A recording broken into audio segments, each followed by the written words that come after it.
Hey guys, tonight we're stepping into a laced-up gown and sinking slowly into the thick velvet trap that was a Victorian marriage. You're young, nervous, and every breath smells like wax and roses. The parlour is heavy with silence, broken only by the soft murmur of your father and the clink of a teacup. Somewhere upstairs, your wedding dress waits like a net. You can barely exhale without permission. But congratulations. This is supposed to be the happiest day of your life. You won't believe this, but from the moment you say I do, you legally stop existing. You're no longer considered an individual person. The law folds you like paper and tucks you into your husband's pocket. And the strangest part, everyone around you smiles as if it's a blessing. All right, before you get too cozy, go ahead and smash that like button and subscribe. But only if your heart says yes. And if you're tuning in from somewhere cozy, maybe with a storm outside or the hum of a heater, drop your city and local time in the comments. Dim the lights, get that fan going for some background vibes, and let's chill into tonight's little adventure. You stand before the mirror in your corset while your mother pins lilies into your hair. Your waist has been cinched tight enough that your vision dims at the edges, but she insists it's proper. Outside, carriages clatter, and a crowd is gathering. Everyone's eyes are on the lace, the pearls, the flowers, not on the future you're being escorted into like a prisoner being walked to the gallows in silk slippers. The wedding is held in a church older than your family name. Vows echo in the high stone arches. You promise obedience, not love. The word obey slips from your mouth like a stone into deep water. Your fiancé looks pleased. He doesn't have to say that word. That's not required of husbands. In the eyes of Victorian law, marriage is not about love or equality. It's a legal contract of transfer. You, your name, your money, your legal rights, pass from father to husband like livestock. Under the doctrine of coverture, which has been around for centuries, your legal identity is literally absorbed by your husband's. You cannot own property, you cannot sue, you cannot sign a contract, you cannot vote, you cannot take out a loan. If someone assaults you, you cannot take legal action without your husband's permission. And you don't even get to keep the things you brought into the marriage. Your dowry, his. That family jewellery, his. The small inheritance your aunt left you, his to invest or squander as he pleases. In fact, even your wages, if you ever somehow earned them, are legally his. As the carriage takes you away from the church, you glance back at your mother. She waves, but her smile falters. Perhaps she remembers what it felt like when it was her turn, what it felt like to step into a marriage not as a partner, but as a possession. Inside the carriage, he touches your hand without asking. You don't pull away. That would be rude. That would be cold. A wife mustn't be cold. Already you're learning the rules. When you reach the house, his house, not yours, never yours, you're greeted by staff who curtsy to him but glance at you. The housekeeper, sharp-eyed, will be your rival for control over your own space. The cook, who's older than your husband, mutters something about another girl bride. You're the newest lady of the house, but you're not the master of it. Not really. That night after dinner, you're led upstairs. There's a new nightgown laid out for you. Lacy. Transparent. You sit on the edge of the bed, staring at the door. You are tired, but there is no such thing as a tired bride. You hear his footsteps on the stairs. He opens the door without knocking. Why would he knock? This is his house, his room, his wife. You keep your eyes on the candle. The flame flutters, and so does your heart. You want to feel something noble, duty, affection, maybe even excitement. But what you feel is a slow, quiet panic blooming in your chest. He tells you to undress. You do. That's what brides are supposed to do. You've heard whispers from your married cousins, the ones who smile too tightly and look away when asked about their wedding nights. You thought they were exaggerating. They weren't. Victorian society prizes virginity. but it rarely prepares women for what follows. Your body isn't your own anymore, not legally, not socially. A husband is permitted access to his wife whenever he desires. There's no such thing as marital consent, not under the law. And so when you flinch or tremble or ask him to slow down, you're being difficult. The law won't protect you. In fact, marital rape wasn't even recognised as a crime in Britain until 1991, more than a century later than where you're standing now. Back here in the 19th century, the courts consider it a husband's right. You're not a person, you're his wife, a legal extension of his body. Afterward, he sleeps soundly. You lie awake, staring at the ornate ceiling mouldings. The bed feels too large and far too small all at once. You try to piece together what has just happened. You try to name it. But there's no vocabulary for violation in marriage, not for women like you, not in this era. In the days that follow, the household closes in around you like the rib cage of your corset. You're expected to rise early, take breakfast with grace, direct the maids, and sit politely through his mother's visits. You must write thank you letters to people you've never met. You must be charming, composed, and absolutely tireless. The cook watches you, the butler measures your silences, and your husband notices when your smile doesn't quite reach your eyes. He tells you to rest more, but not too much, or people will think you're melancholic. And melancholia in women is a dangerous thing. It gets noted, talked about, sometimes. Treated with mercury vapor baths or leeches. You shudder. One afternoon you find a photograph hidden inside a drawer. A woman, slightly older, not quite smiling. The edges are worn. You ask about her. He shrugs and says she was someone he knew. His voice tells you not to ask again. You learn to read those signals quickly. At tea, his mother warns you not to let yourself go. A wife must remain pleasant, attractive, and agreeable. Or else, she says with a sip of Darjeeling, he may wander. You glance down at your hands. They're shaking just slightly. You blame the caffeine. Days bleed together. Nights stretch long. You begin to understand that this isn't a chapter. It's the book. There is no plot twist, no sudden liberation, no third act escape. This is the life you've inherited, polished, dressed, and quietly erased. You step onto the garden path, trailing your gloved hand along the hedges. The sun is warm, but your bones are cold. A sparrow lands nearby, tilts its head at you, then flits away. You wonder for a moment what it feels like to fly over the walls instead of waiting for someone to unlock the gate. The first time you try to sign your name on a letter to the bank, the clerk politely reminds you that married women have no legal identity. Your signature means nothing. Your handwriting carries no authority. If anything, it's almost quaint, like a child playing office with ink and paper. He smiles and sets the pen aside for you. You hadn't fully grasped it before, but now it sinks in like cold water. You are a legal ghost. Once married, the doctrine of coverture folds over you completely. In the eyes of the law, you cease to exist as a separate person. Everything you own becomes his. Your name, now his name, grants him access to your dowry, your land, if any, your inheritance, your belongings. Even your letters can be read, confiscated or destroyed by your husband. And no one would think it strange. It's strange, though.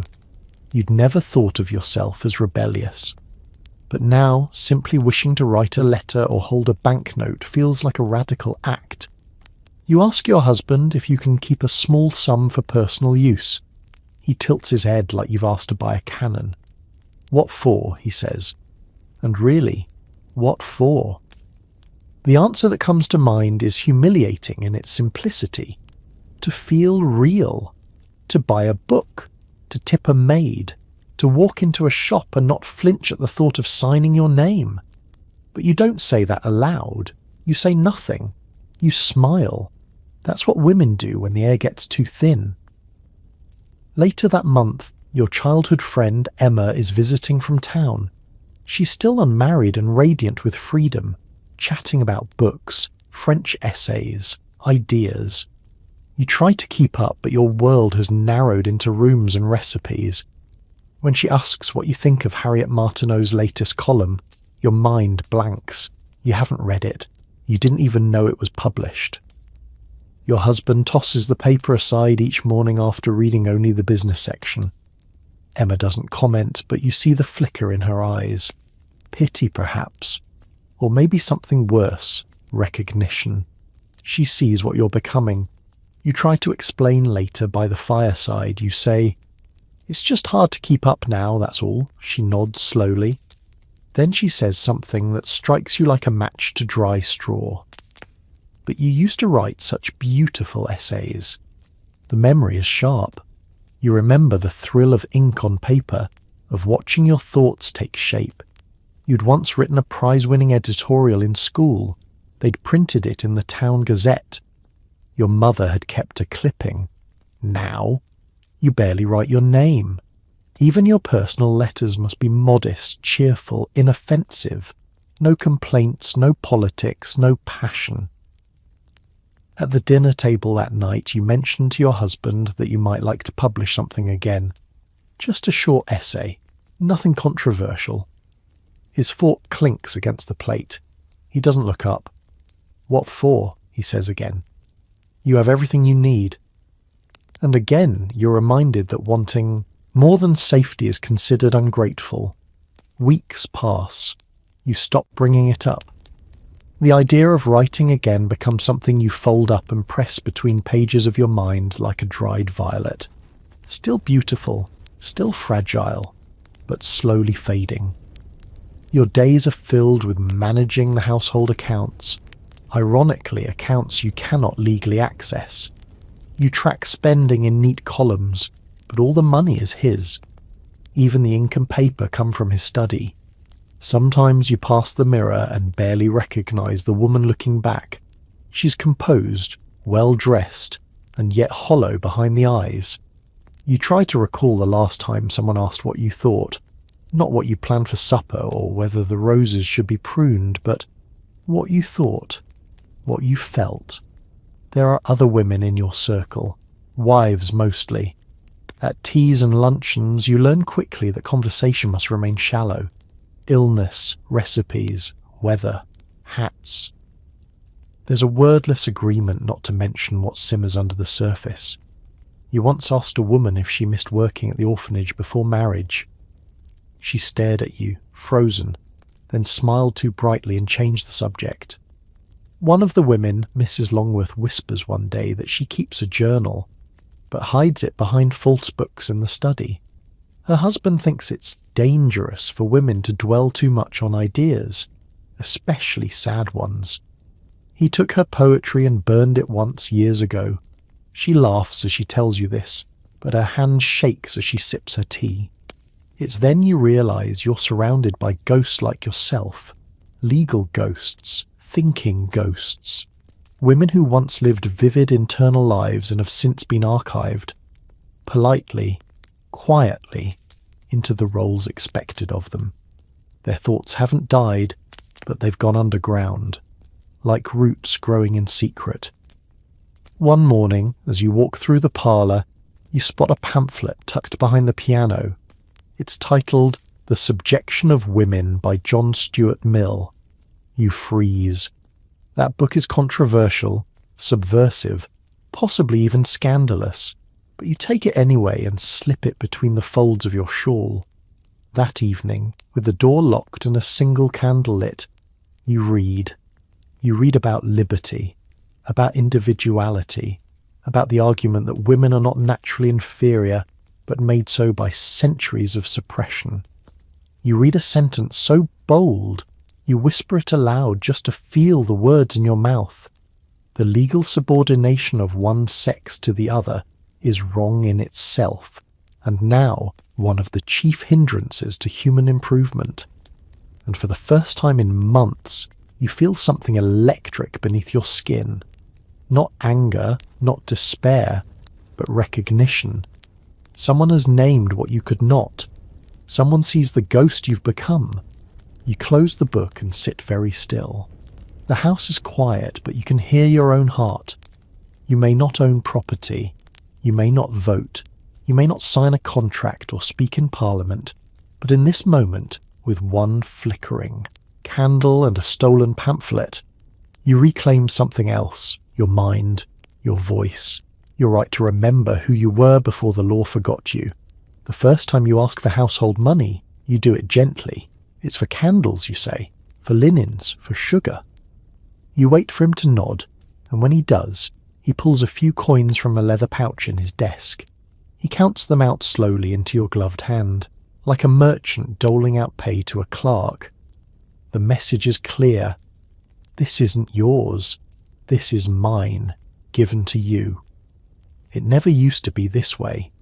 Not when you lived with your father. Back then, your mother had a little cash hidden in her sewing kit, just enough for new ribbons, a gift for a neighbour, or to tip the postboy. But here, in your husband's house, you don't even have a sovereign of your own. Victorian wives were not legally allowed to control property once married. Any wealth you brought into the union, be it land, jewels, or even your dowry, is now managed solely by your husband. The courts defend his right to spend, sell, or invest it without your permission.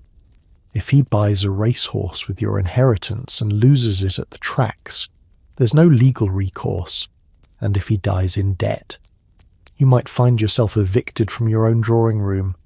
You try to learn how the finances work. Quietly, of course. You study the account books kept by the steward, ask gentle questions about estate rents. Sometimes you try to suggest improvements, like paying the milkman monthly instead of weekly, but your husband chuckles and says, "Leave numbers to the men." You think of Mrs. Holcomb, who was left destitute after her husband died suddenly.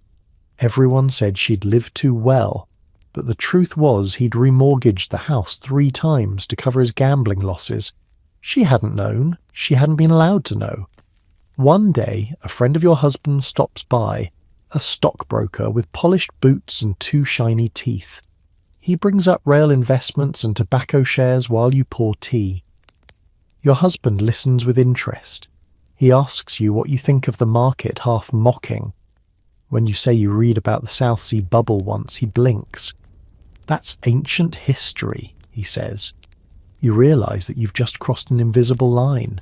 You've spoken out of turn, not as a wife, but as someone with opinions. That won't be forgotten quickly. Later you find a gold pin you once wore tucked away in a drawer. It was a gift from your aunt. You loved it. But when you ask where it went, your husband shrugs. He says he gave it to a cousin who admired it. He thought you wouldn't mind. He didn't ask. He didn't need to. Because by law, what's yours is his, and what's his is his. You start to notice how many little things have disappeared. A lace collar, a tea set, the volume of Byron with the pressed violets inside. All gone. All given, replaced, or simply absorbed into his domain. You're surrounded by beauty you cannot claim, and by possessions you do not own. The furniture you dust, the silver you polish, the garden you tend, none of it is yours. Not even the wedding. Ring you wear, which he once joked was his property too. He meant it. The law agrees. And so you learn to be careful. With your words, with your hopes, with your dreams. Because all of it, if noticed, might one day be taken too. You start to tuck things away. Not out of defiance, but preservation. A small coin slipped beneath a floorboard. A letter you wrote to yourself folded between the pages of a forgotten hymnal. A ribbon hidden in the lining of your workbox. Tiny tokens of agency in a world where even your breath seems counted. On market days you sometimes walk alone, just down the lane, under the pretense of ordering flour or examining fabrics. And once, just once, you buy something without asking. A simple tin of violet salve. You spend your entire allowance on it. The shop girl wraps it delicately and gives you a smile that says nothing, and everything at once. For a moment, the world tilts. You hold something that's yours, entirely yours, until he finds it. He's not cruel, not in the way stories go. He doesn't strike you or shout. He just picks up the little tin, examines it, and says, "You should have asked." Then he sets it aside, as if its ownership was never in question. And it wasn't. Not really. That night, as you sit brushing your hair before bed, he tells you about a friend of his who's looking for a governess. "She can't be married," he says, sipping his port. "No married woman can hold employment. It wouldn't be proper." You nod. You know this already. It's another way the walls close in. Most respectable positions, teacher, nurse, librarian, require you to be single. A married woman with ambition is a contradiction and a threat. You once knew a woman, Mrs. Dawson, who tried to open a small school after her husband died. The town council shut her down, said she lacked the facilities. But everyone knew the real reason. She was a widow without powerful connections. Her money had vanished with her husband, and without a male guarantor she was nothing more than a cautionary tale. And so, you retreat, deeper into the home, deeper into silence. The odd thing is, people admire you for it. They say you're dignified, elegant, well-bred. They don't see your restraint as survival. They call it grace. Even your family writes with admiration. Your younger sister says she hopes to marry as well as you have. You want to tell her the truth, that marriage is not a ladder, but a trapdoor. But what would that serve? Who would believe you? You write her a gentle reply instead. You tell her to wait, to choose wisely, to read more. You slip in a mention of the subjection of women, carefully, subtly, hoping the title will plant a seed. Your husband reads your letter before it's posted. He makes no comment. But that night, the pamphlet by John Stuart Mill is gone from your drawer. Not burned, just missing. Like the other little things, you curl up in bed, holding the last coin you managed to save, hidden in the hem of your gown. You think of it not as money but as proof that somewhere beneath the layers of law and lace there is still a you the world hasn't quite erased. You wake before dawn now, not because you must, but because it's the only time the house is quiet. You slip from under the heavy coverlet, feet touching the cold wooden floor, and wrap your shawl tight around your shoulders. The windows are dark mirrors, and the sky beyond is an indifferent grey. The house, grand as it may be, isn't yours. It never was. But you clean it, manage it, memorize its creaks and shadows. Every hallway holds your footsteps. Every doorknob remembers your touch. And yet it remains foreign, a gilded cage built not for comfort but for control. As you descend the stairs, you pass the drawing room and glimpse the portrait that hangs above the hearth. The last mistress of this house, your husband's mother. She stares out from her frame with pursed lips and a stiff spine. You wonder if she too had walked these same corridors feeling like a stranger. Victorian homes were designed not just for living, but for display. The front parlour, with its pristine upholstery and polished silver, is less a room and more a theatre. Every chair angled just so, every vase selected to whisper the correct social message, refinement, modest wealth, good taste. But none of it is for you.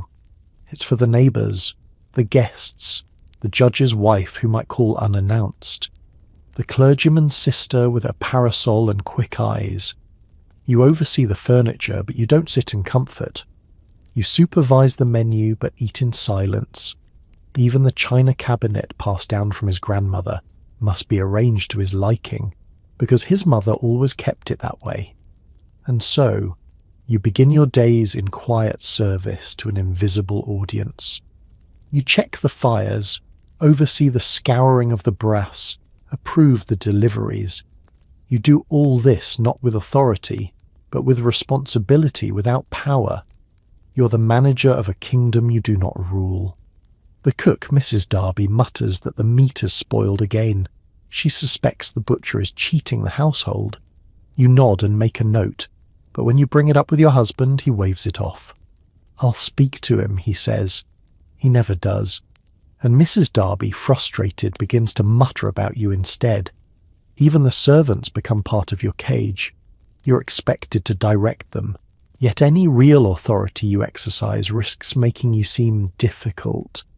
They judge you as much as they obey you. Too soft and you're incompetent. Too firm and you're cruel. One maid, a bright rosy girl named Nell, starts whispering to the footman about how little you do, how often you retreat to your room. You overhear them laughing in the scullery. You say nothing. What would be the point? You were raised to believe that marriage meant running your own household, but you discover now that you are merely responsible for maintaining its illusion. The labour is yours, the credit is his, the complaints go to you. And the gratitude, if any, vanishes into the wallpaper like a fading perfume. One afternoon, cousin visits. She remarks on how spotless the home is, how charming the flower arrangements. "You've done so well," she beams. You smile. You don't tell her you had to bribe Nell with your only pair of lace gloves to stop gossiping. You don't tell her your hands are blistered from scrubbing the veranda steps because the maids conveniently forgot. Instead, you pour the tea, take the compliments, and feel the walls tighten just a little more. By the time evening falls, you've earned the right to sit. Not to rest. Rest is a luxury. But to pause, legs neatly crossed at the ankle, spine upright, smile light but ever present. You sit in the second best armchair because the best one belongs to him, and even when he's not in it, its dominance is implied. He reads the newspaper, rustling it with little flicks, sometimes grunting at the headlines. You knit. Not because you enjoy it, though once you did, but because idle hands invite questions. A woman must always be engaged in something productive, preferably something that doesn't require speaking. Victorian domestic life leaves little space for solitude. Even your thoughts feel monitored. If you cry, it must be in your room, and only when the door is locked and your sobs are silent. If you smile too little, you're cold. Too much, and you're silly. You live under constant performance review, by the housekeeper, by your husband, by society, and worst of all, by yourself. One night, after guests have departed and candles are snuffed out, you pass a mirror in the corridor and catch sight of yourself. You pause, startled. The face looking back seems older, not in years, but in wear. The corners of your mouth seem to have forgotten where they once turned up. The space behind your eyes is quieter than it used to be. Not peaceful, just emptied. You remember when the house first became yours, at least in title. You had imagined it as a sanctuary. You pictured reading by the window, arranging flowers, choosing wallpaper. Instead, it has become a machine that you maintain daily. Dust, polish, repair, adjust, accommodate, absorb. It's not a home, it's a stage set. You envy the cat. He sleeps wherever he likes, leaps onto furniture, leaves when he pleases. No one scolds him for scratching the carpet. You, on the other hand, must ask permission to move the piano stool. One day, a letter arrives. It's from your sister. She's newly married and writes with breathless excitement about her home, her husband, her plans. You reread her words slowly, each sentence weighted with unknowing optimism. You could warn her. You could write back and whisper what you now understand. That a house is not freedom. That the flowers she arranges will wilt just as you have. But you don't. Instead, you underline her hopes with supportive phrases, smiley flourishes in the margins, and a postscript about how pleased you are for her. Because honesty, true honesty, would be indecent. To tell the truth would be to admit that your own marriage feels like a long corridor with no doors, and such things aren't spoken of, not in polite society. One morning you overhear a visitor ask your husband if you've settled in nicely. He laughs and says, "Oh, she's a natural little housekeeper." That word, little, lodges in your ribs like a splinter. You say nothing. You simply smile, offer tea, and vanish to tend the fire in a room that is never warm enough. Later, while folding napkins in the pantry, you whisper aloud, "I am not little." Just to hear your own voice say something true. It echoes in the quiet. No one answers, but for the first time, you don't care. You learn the rhythms of the bedroom like the ticking of a long case clock. Predictable, mechanical, and utterly outside your control. There are good nights, dull nights, and then the nights you dread. The ones where his hands are cold, his breath smells of port, and his voice is far too gentle to be kind. He never asks. He simply arrives. Always when the house is still. Always when you're too tired to pretend. No one taught you about this part. Not really. Your mother said something vague about duty. An aunt warned you once to endure and keep quiet. But nothing could have prepared you for the way intimacy would feel like an obligation, a performance, a transaction, and never, ever yours. You lie still, eyes fixed on the ceiling roses, trying to disappear into the pattern. He takes what he believes is his by right. The law agrees, and so your silence becomes a form of armour. If you do not protest, then perhaps you will not be punished with disappointment, or worse, shame. In Victorian society, a wife had no legal right to refuse her husband's advances. The marriage contract was interpreted to include conjugal access. Even if you resisted, it would not be called violence, it would be called marriage. And even if you tried to resist, how would you explain it? The language doesn't exist.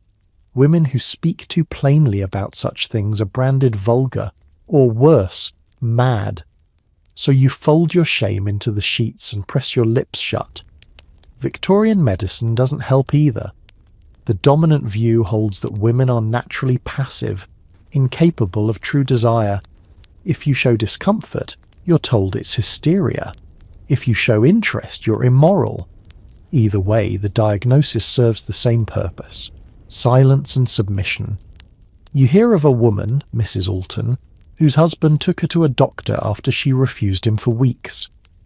The doctor prescribed chloral hydrate and gentle correction, and warned her that an unhappy wife could become a danger to herself and others. She was institutionalized for melancholia. She remains there still, her letters never reaching the post. You know these stories, all women do. They pass quietly between teacups, folded into the space between polite sentences. Warnings dressed as gossip. You listen, you nod, and you understand. This is how fear is maintained. Not through force, but through the suggestion that force is allowed. Your own body starts to betray you. You tense when he enters the room. Your stomach tightens at the sound of his steps. You learn to feign sleep.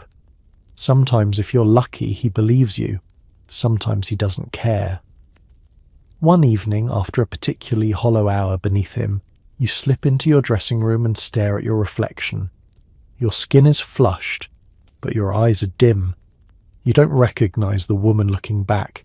She wears silk, but she's unraveling at the seams. You run a bath, not to feel clean, because there is no cleansing this, but to feel alone. The water is hot, the air steamy, and for once you're untouched. You lean your head back, close your eyes, and pretend you're someone else. A woman in a different century. A woman with choices. And when the water cools, and your skin wrinkles, and the silence begins to press in again, you dry yourself off and return to the bed. Not because you want to, because it's expected.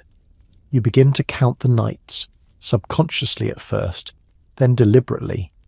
Not out of obsession, but as a way to make sense of the slow erosion. 2 nights this week, 3 last, none during his illness. You track them like someone mapping the tide, trying to see if the waves will recede or crash harder. Some women say they get used to it. That's what Mrs. Langley told you once, when you lingered too long beside the punch bowl at a garden party. She leaned in too close, her pearls catching the light. "It's not about you," she whispered. "Just think of something else. Wallpaper, lists, the weather." Then she patted your wrist and drifted away before you could answer. And so you try it. The lists, the wallpaper. You count the pleats in the drapes. You recite the order of the silver drawers in the sideboard. You catalogue the birds you saw in the garden. And sometimes it almost works. But sometimes it doesn't. On those nights, your chest tightens with something you can't name. You are here, in your own bed, in your own nightgown, and yet your body feels like a borrowed thing. Like a room rented out without your consent. He kisses you, and you imagine your soul folding itself into a small corner of your lungs just to get away. The next morning he's cheerful. He compliments your complexion, tells you he slept well, leaves a rose on your tray, and that's almost worse. Because if he were cruel, at least it would be easier to define. But he is not cruel, not in ways the world would see. He is simply a man of his time, and that time does not ask for your desire. It only demands your compliance. Even the doctors support him. One essay you once read claimed that sexual submission was salutary for women's health, that it tempered nervous fits and kept female humours in balance. Victorian physicians often prescribed intercourse as a cure for female depression, assuming the problem was lack of marital attention rather than too much of it. You laughed when you read that, bitterly, alone in the library. You weren't supposed to be in there. The library is his space. But once a week, while the staff is busy and he's out riding, you slip in just to touch the spines of the books, their weight, their dust, their quiet wisdom. You read passages quickly, guiltily, as if pleasure itself is contraband. One book, hidden behind the volumes on natural history, was a novel by a woman. Anonymous, of course. The characters whispered of longing and restraint and desperation so much like yours it felt like looking into a cracked mirror. You remember one line in particular. Her body was his, but her thoughts refused him. You stared at that sentence for nearly 10 minutes, because that, more than anything, is what remains. Your thoughts. The one piece of you not governed by law or lace or expectation, and though they are bound, narrowed and stifled, they are still yours. So you retreat into them like a secret room, a mental attic where no one can follow. You store things there, hopes, anger, fragments of poetry, the names of streets you once walked before you became a wife, and in that attic you begin to build something, not escape, not yet, but endurance, with sharp corners. The signs come early, a familiar queasiness in the morning, a sudden aversion to mutton stew, the way your corset pinches more tightly than usual, though your waist hasn't changed. You don't need a midwife to tell you. You already know. You're pregnant. Again. This will be your 3rd, or your 4th. You've stopped counting. The gaps between each child blur like ink in the rain. Your body, once yours, is now a revolving door, visited, used, left to heal, then visited again. You don't celebrate the news. You sit on the edge of the bed, staring at the empty fireplace, and feel the walls close in with each shallow breath. Victorian medicine has little mercy for women like you. Pregnancy is a condition endured, not treated. It comes with risk, always. 1 in every 200 births ends in the mother's death. And for every death, there are dozens more with fevers, torn flesh, and unhealed wounds that never earn a name. You remember the last time, the bleeding that wouldn't stop, the midwife's trembling hands, the priest's shadow in the doorway. You drifted in and out for hours, unsure if the pain was real or just a punishment sent from above. They told you later it was close, that you'd almost gone, and now you will do it again. You want to scream. But there's no space for screaming in a house with lace curtains and polished floors. So instead, you smile. You write to your mother. You accept your husband's pleased, prideful nod. Another heir, perhaps. Another chance to prove your usefulness. It's strange. How quickly you become invisible the moment you're seen as a vessel. The household staff speaks around you, not to you. Your husband grows distant yet more possessive. You're precious now like a china doll, touched only with care but always under surveillance. Your clothes stop fitting. You ask for a new gown. He says the old one can be let out. He reminds you gently that fabric is expensive and you're not going to social events anyway. He says it with a smile, as if frugality is kindness. At night, your back aches. You try to sleep sitting up, but the pressure on your lungs makes it difficult. There's a little brass bell beside your bed, but you only ring it when the pain is sharp enough to make you cry. Sometimes you place your hands over your stomach and whisper to the child. You wonder, will it be a boy? A girl? Does it matter? You try not to hope either way. Hope is dangerous. You've lost one before. A tiny, unnamed thing wrapped in muslin and whisked away by a nurse with kind eyes and no words. They said nothing, neither did you. This time, you don't want a crib. You don't knit booties. You don't prepare. Because motherhood in this world is not joy. It is survival. A series of tests you must pass while smiling, or else be called weak, unfit, unwomanly. You see it in the way people speak of other women. That one didn't bounce back. That one wept too much. That one let the nurse raise her. Child. You learn the unspoken rule. A good mother suffers quietly, and so you do. The day of birth arrives not with ceremony, but with blood and fear. The house prepares itself, falling into the practiced hush that all homes adopt when death might be invited in by mistake. The curtains are drawn, the sheets are boiled, and the midwife arrives with sleeves rolled, hair pinned tight, and hands that have delivered more children than she can count. You are guided to the bed like a prisoner to the block. Your husband stays downstairs. Birth is not for men. It's a woman's trial, unseen, unspoken, endured behind closed doors. The pain comes like a tide, pulling breath from your lungs and clarity from your thoughts. The midwife's voice fades in and out, calling for water, cloth, patience. Someone dabs your forehead. You try not to scream, not because you're brave, but because you know the maids are listening outside the door. Hours pass. The sky changes colour behind the drapes. You drift in and out, held only by instinct and fear. When it's over, there's silence. A long, terrifying silence, then finally, a cry. It's a boy. They tell you this with relieved smiles, as if the worth of your agony has just been confirmed, as if this outcome erases the tearing, the risk, the terror. A boy means inheritance. A boy means you've succeeded. A boy means no one will look too closely at how close you came to slipping into the void. They place him in your arms. He's warm, red, loud. You feel something move inside you. Not joy exactly, but something softer than despair. You kiss his damp forehead and try not to cry. Not yet. The next days blur. Your body feels like it's been turned inside out. Everything aches.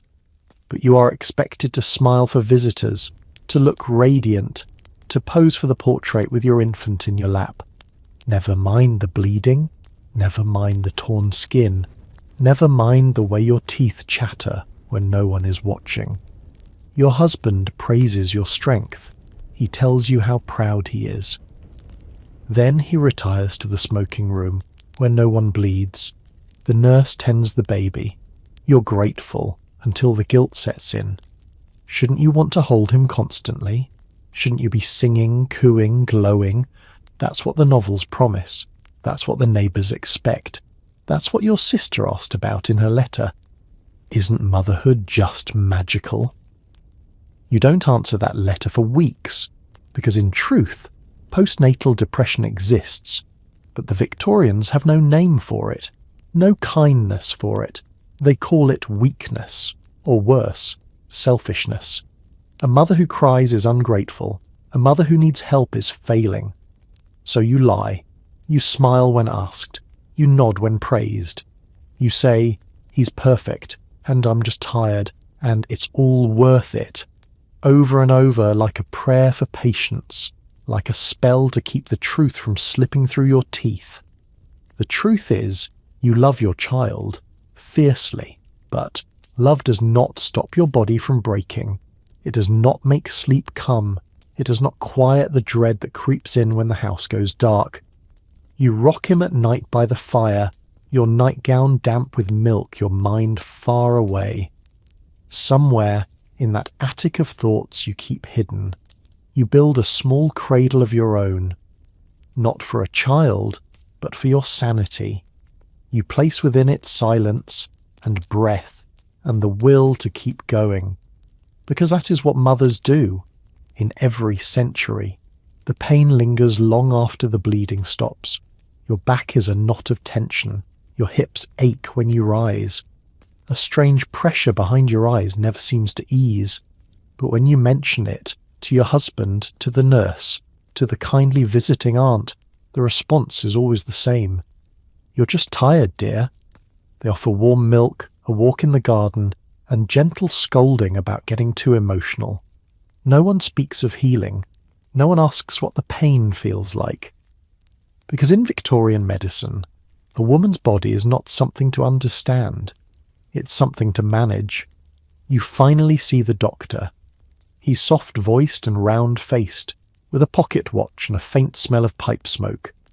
He listens to your list of symptoms, fatigue, pain, headaches, and nods sagely. Then he leans back and says what so many women hear in this age of ignorance and arrogance. It's likely just your nerves. That word, nerves, does a lot of heavy lifting. It means you're weak, or overwrought, or melancholic. It is not a diagnosis. It is dismissal. And so, he prescribes rest. Not rest in your own room, with books and privacy. No. He prescribes a rest cure. You are to remain in bed. No reading, no writing, no walking, no talking. Just milk, silence, and stillness. The treatment made famous by Dr. Silas Weir Mitchell and beloved by physicians across Britain who believe that too much mental activity in women can lead to hysteria, infertility, or worse, originality. The irony is brutal. Your pain is real, your exhaustion is real, but your attempt to explain them is treated as the problem. So you lie in your bed, day after day, listening to the creak of footsteps below, the distant chime of the hall clock. You're forbidden to speak about how you feel. That would reinforce your delusions.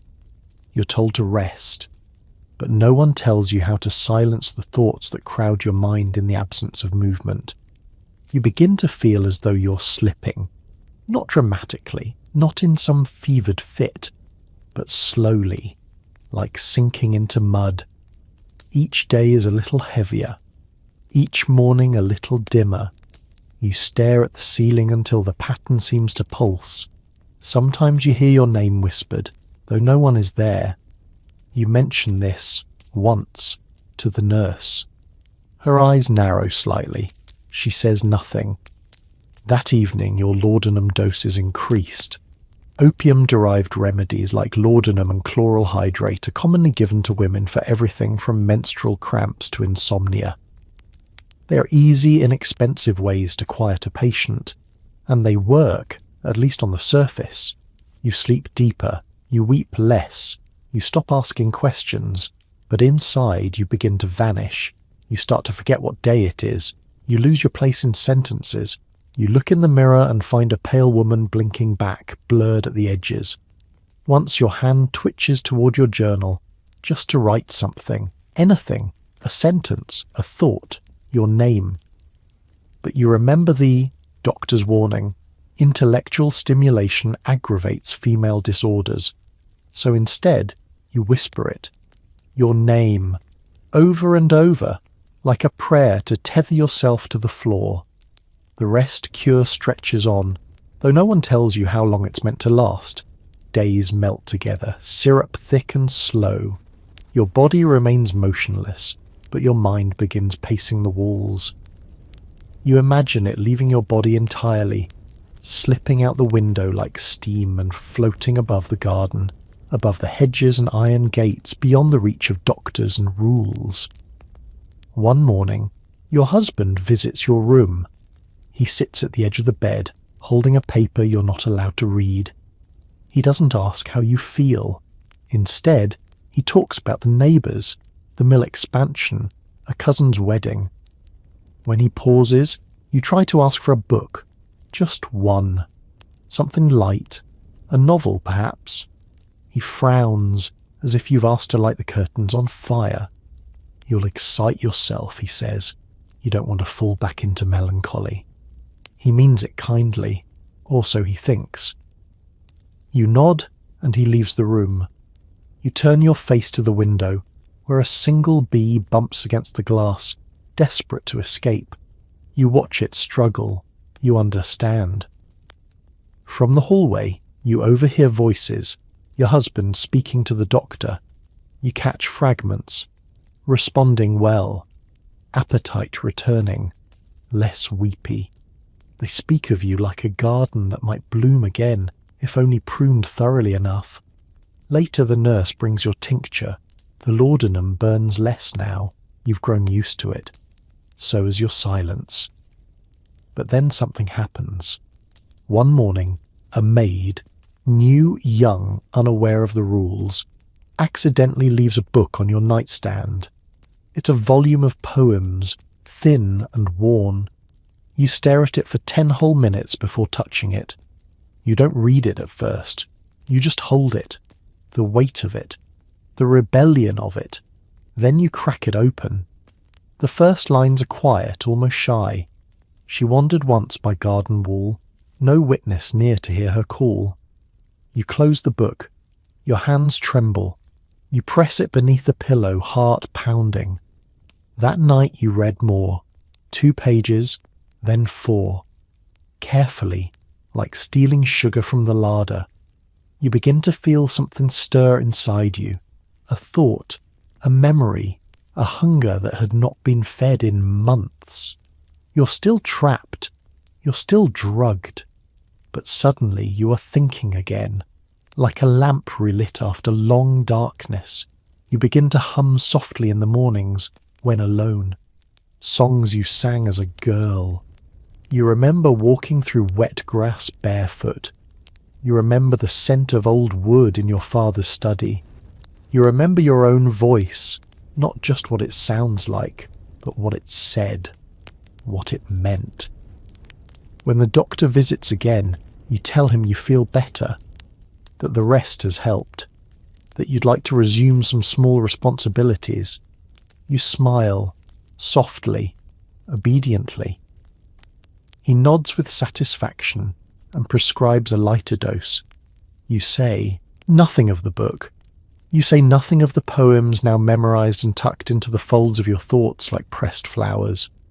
Because now you understand, healing in this world must be quiet.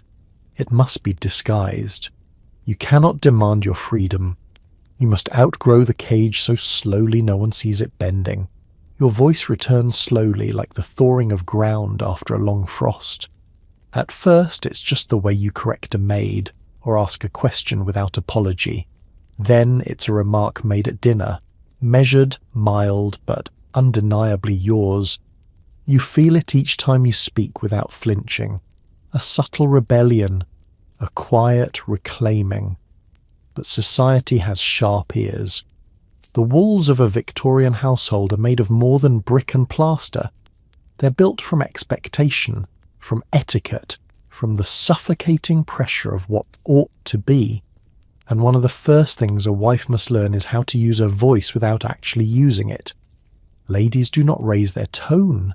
They do not contradict. They do not speak of politics.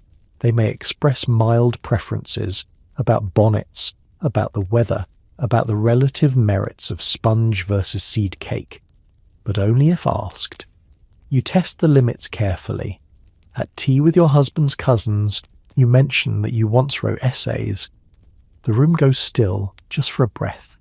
Then someone laughs lightly and says, "Oh, how clever!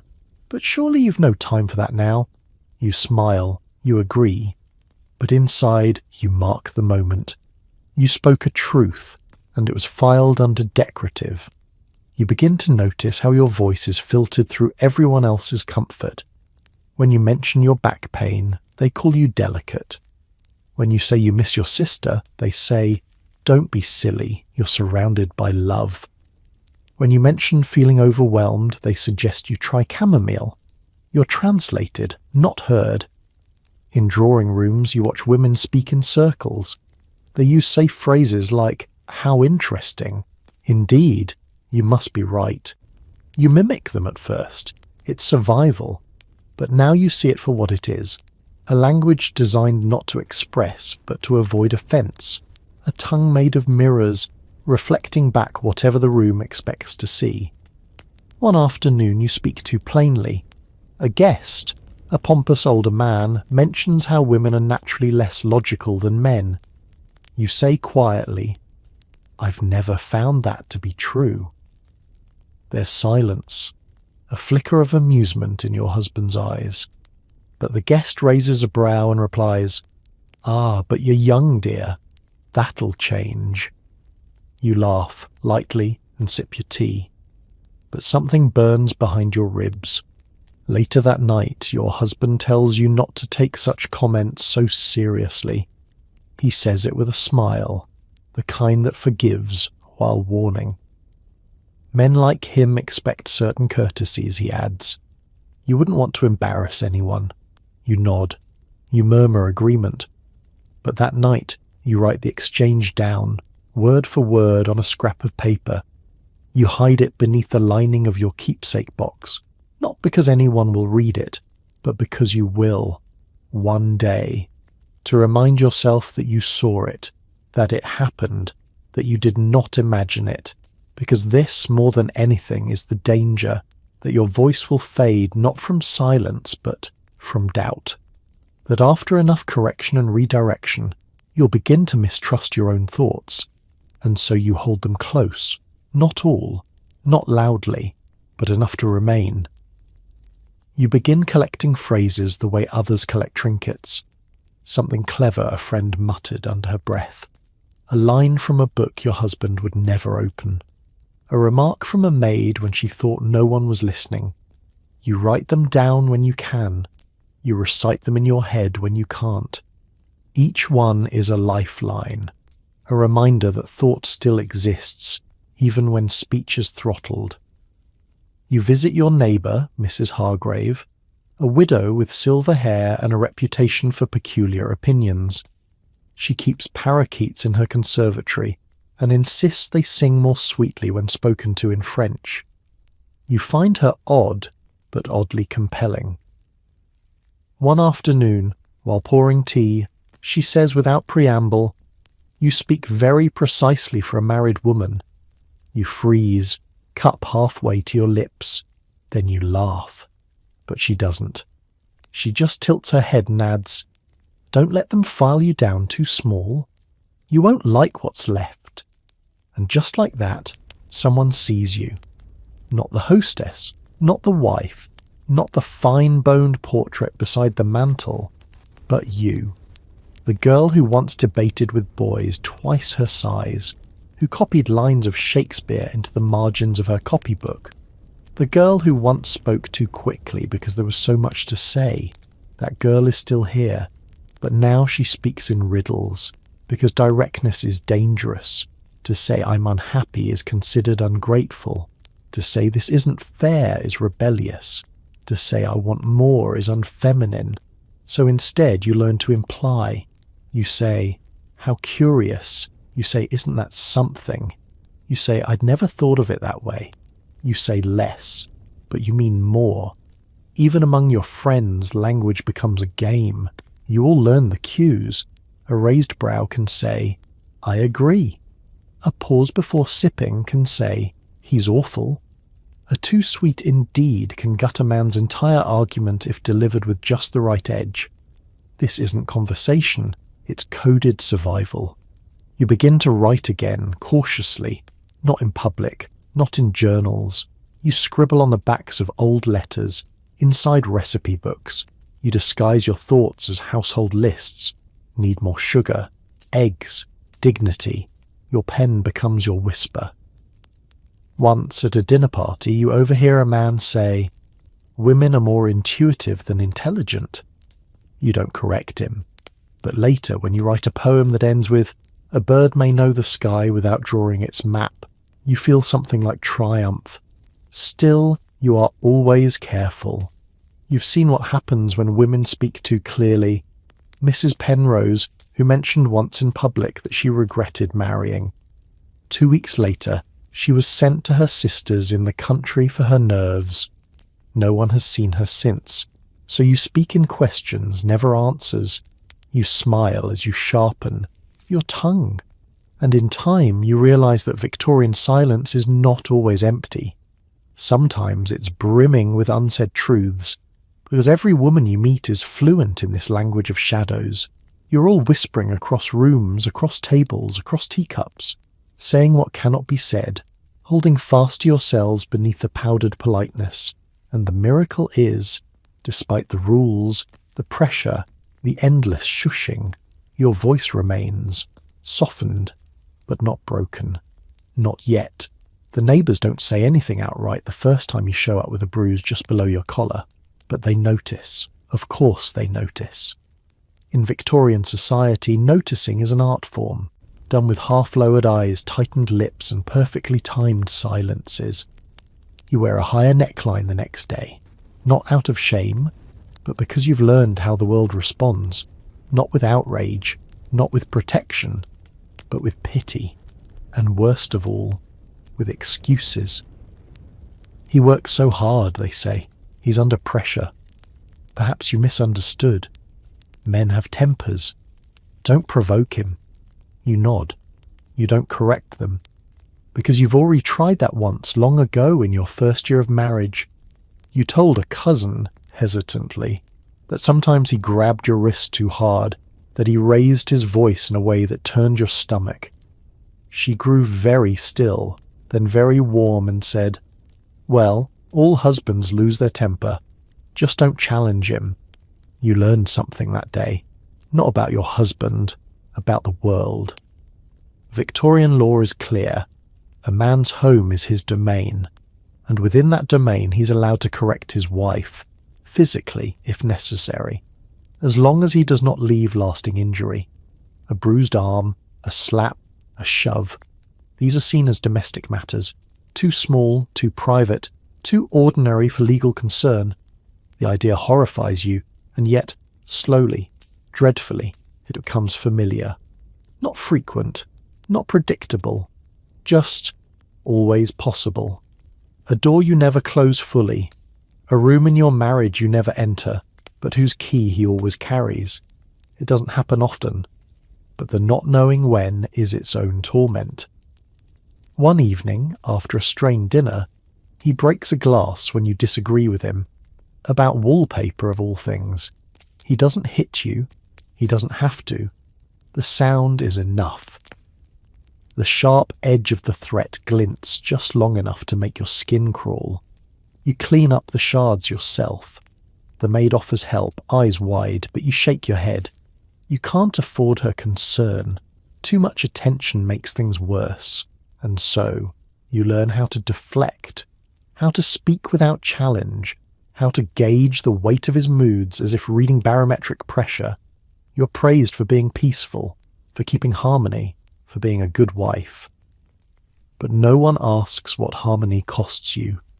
You find ways to disappear in plain sight. You become a master of avoiding the spark. You leave the room just before the door slams. You distract him with questions about stocks or dinner guests.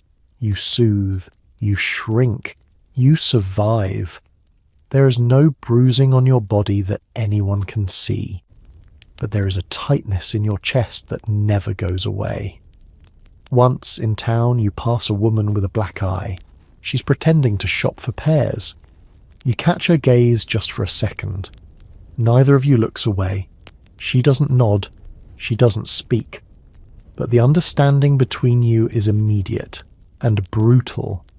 You start to notice how carefully women move through the world, how softly they laugh, how quickly they apologize, how their eyes flick toward their husbands before answering even the simplest question, as if permission might be hidden in the blink.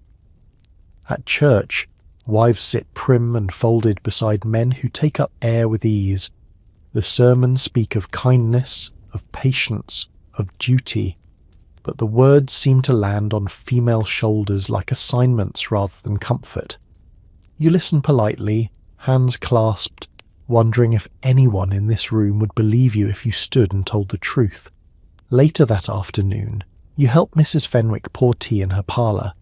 Her husband has been dead for years, yet she still flinches when someone speaks too loudly. She tells you quietly that he once pushed her down the stairs.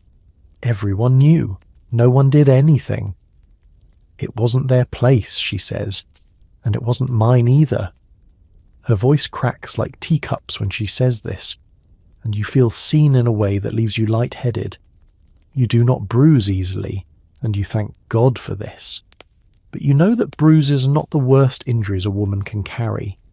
The worst ones live beneath the bone, beneath language. They grow in the rib cage and whisper at night. You become skilled at hiding what cannot be shown. You wear brooches to cover marks. You keep gloves on even in warm rooms. You learn how to tilt your face ever so slightly away from the light. You develop an instinct for shadows, and people play along. No one asks how that glass really broke. No one questions your sudden headaches. No one wonders why you flinch when he clears his throat. Society doesn't ignore what happens behind closed doors. It quietly endorses it by looking away. In a world built on reputation and propriety, a woman is expected to protect her family's image with her body. If you speak, you are hysterical. If you remain silent, you are strong. And so you become something else. Strategic.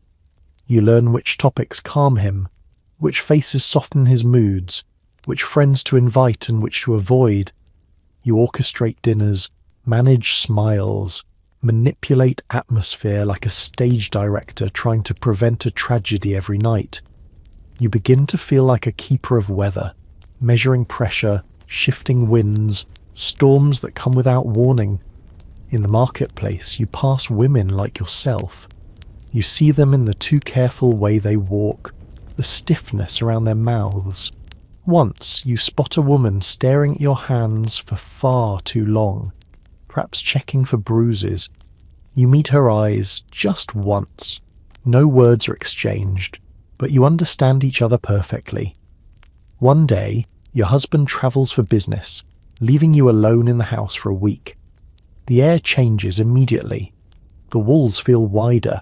The clocks move differently. You sleep better, breathe deeper, smile when no one is watching. It frightens you how quickly your body relaxes in his absence. The day before he returns, you walk into town unaccompanied. You buy a book of poems. You linger in the square. You watch children play and women laugh too loudly at nothing at all. For a few golden hours you remember what it feels like not to walk on eggshells. You return home glowing, and just as suddenly the house shrinks again. That night, when his carriage pulls in and the front door closes behind him, something inside you folds back into place. Like a bird returning to its cage, you welcome him home with a smile he praises as sweet and obedient. And you think to yourself, if only obedience were enough to save me. You try to imagine leaving, not dramatically, not in the middle of the night with a suitcase and a stolen purse, but quietly, strategically. Perhaps you could return to your mother's house for a visit and simply not come back. Perhaps you could find work somewhere, disappear into a coastal village and pretend to be widowed. But almost as soon as the thought blooms, reality cuts it down. Because to leave a Victorian marriage is not a journey, it's a fall, a public, punishing descent with no net to catch you. Legally, divorce is nearly impossible for a woman. The Matrimonial Causes Act of 1857 granted limited access to civil divorce, but with cruel imbalance. A man need only prove adultery. A woman must prove adultery plus cruelty, desertion or incest. And even then, she risks everything. You've seen what happens. Mrs. Eastwick, once admired for her embroidery and her cheerful garden parties, was forced to move in with an uncle after her failed petition. Her husband had proof of her letters to another man. She had proof of his fists. The court called it insufficient. She lost custody of her children. Her name became a cautionary tale whispered over sewing circles. And even if you could divorce, what then? The law favours the father in custody battles. Your children, the ones you nursed and named and dreamed for, would be his. You would be deemed unfit, immoral, a danger to their character. You could write letters, you could send gifts, but you could not keep them. To leave would mean losing your children. You stand by the nursery door sometimes, watching them sleep. The way your son curls his hands beneath his cheek, the rise and fall of your daughter's breath. You think of packing a bag and walking out the door, and then you think of this, of them. Would they even remember your face? What stories would he tell them? Your freedom, if you ever claim it, will be paid in love. Even without divorce, a wife who leaves is marked. The world has little sympathy for women who break their vows. You'd be denied lodging, turned away from respectable employment. Even your family might distance themselves for appearances. You would be a scandal wrapped in petticoats, a ghost in every room you once entered, and you fear that worst fate of all, that he would flourish without you, that he would remarry, replace you, raise your children to believe you vanished without reason. So instead, you stay. But in staying, you're not idle. You begin to plan, not an escape, but an existence, a way to carve out breath between the walls. You start saving, carefully, quietly. A few coins each month from the market money, slipped into a pouch hidden in the sewing basket. No one counts it, no one suspects. It's not enough to flee, but it's a beginning, a seed. You write letters you never send to friends you've lost touch with, to cousins in cities you've never seen. In the margins you sketch imaginary lives, a boarding house by the sea, a small bookshop, a schoolroom filled with girls who ask questions no one shushes. In these pages you're not Mrs. Anything, you're only you, and for now that has to be enough. One morning you wake before the birds and sit by the window with your sewing. The house is still. No footsteps, no clatter from the kitchen. Just you, your thoughts, and the whisper of fabric sliding through your fingers. You think again about leaving. Not now, not this week, but someday. And that thought no longer feels like madness. It feels like a map. A far-off place marked faintly in pencil, not yet charted but real nonetheless. You begin gathering information. During visits with your sister, you ask subtle questions about boarding houses in smaller towns, about governess agencies, about the cost of rail fare. You disguise your curiosity in anecdotes and idle chatter, but every answer is a stone laid on the path you might one day walk. You discover that some women do leave, quietly, with help. A widow who takes in companions, a cousin who owns a tea shop and hires only women, a lady's maid who once ran away and changed her name. They exist, those who slipped through the cracks and rebuilt their lives from ashen whispers. But their stories are hard to find, because Victorian society erases inconvenient women. It erases them from dinner tables, from invitations, from family photographs. It wraps their absence in euphemisms: nervous disposition, unfortunate incident, removed to the country. You fear that if you vanished tomorrow, you'd become a footnote in your own life. So you guard your identity like a smouldering coal. You nurture it in secret. You begin to write again, not just phrases, but full sentences, observations, ideas, feelings. You hide these pages in the hollow of an old embroidery box beneath layers of fabric no one ever touches. You start reading newspapers more carefully, looking for patterns, openings, small signs of a changing world. There's talk of reform, distant, slow, fragile. But it's there. Women speaking up, writing, marching. You read their names with reverence like prayers. You visit the dressmaker, ask for a new cloak, not a fashionable one, but sturdy, thick, travel-ready. You say it's for walking to church on cold mornings. She smiles, takes your measurements, asks no questions. But something in her eyes suggests she understands more than you've said. And then you do something bold. You write a letter to a former schoolmate, Eliza, now living in Bath. You haven't spoken in years, but you remember her kindness, her cleverness. You tell her that you've been unwell, but are hoping to visit the coast for your health. You ask, in vague language, if she knows of any quiet places to stay. You sign it cautiously. No mention of your situation. Just enough to see if a door might open. You don't expect much, but the letter is posted, and the possibility, once mailed, changes the shape of your days. You return to your home and your routine, the silverware, the tea, the fire that never quite warms. But now every step you take is slightly different. Every task you perform is tinged with knowing, not escape, not yet, but preparation. You're not asking permission. You're not confessing sin. You're planting your footsteps on the edge of a threshold. And though the house still holds you, though the law still binds you, though society still watches you with 1,000 expectant eyes, you are no longer entirely theirs, because you have named what others only dare to whisper, and one day you may even speak it aloud. The scent is the first thing you notice, orange blossom and cigar smoke. It hits you the moment you enter the drawing room. You stop short, confused. It's not a holiday. No guests were expected.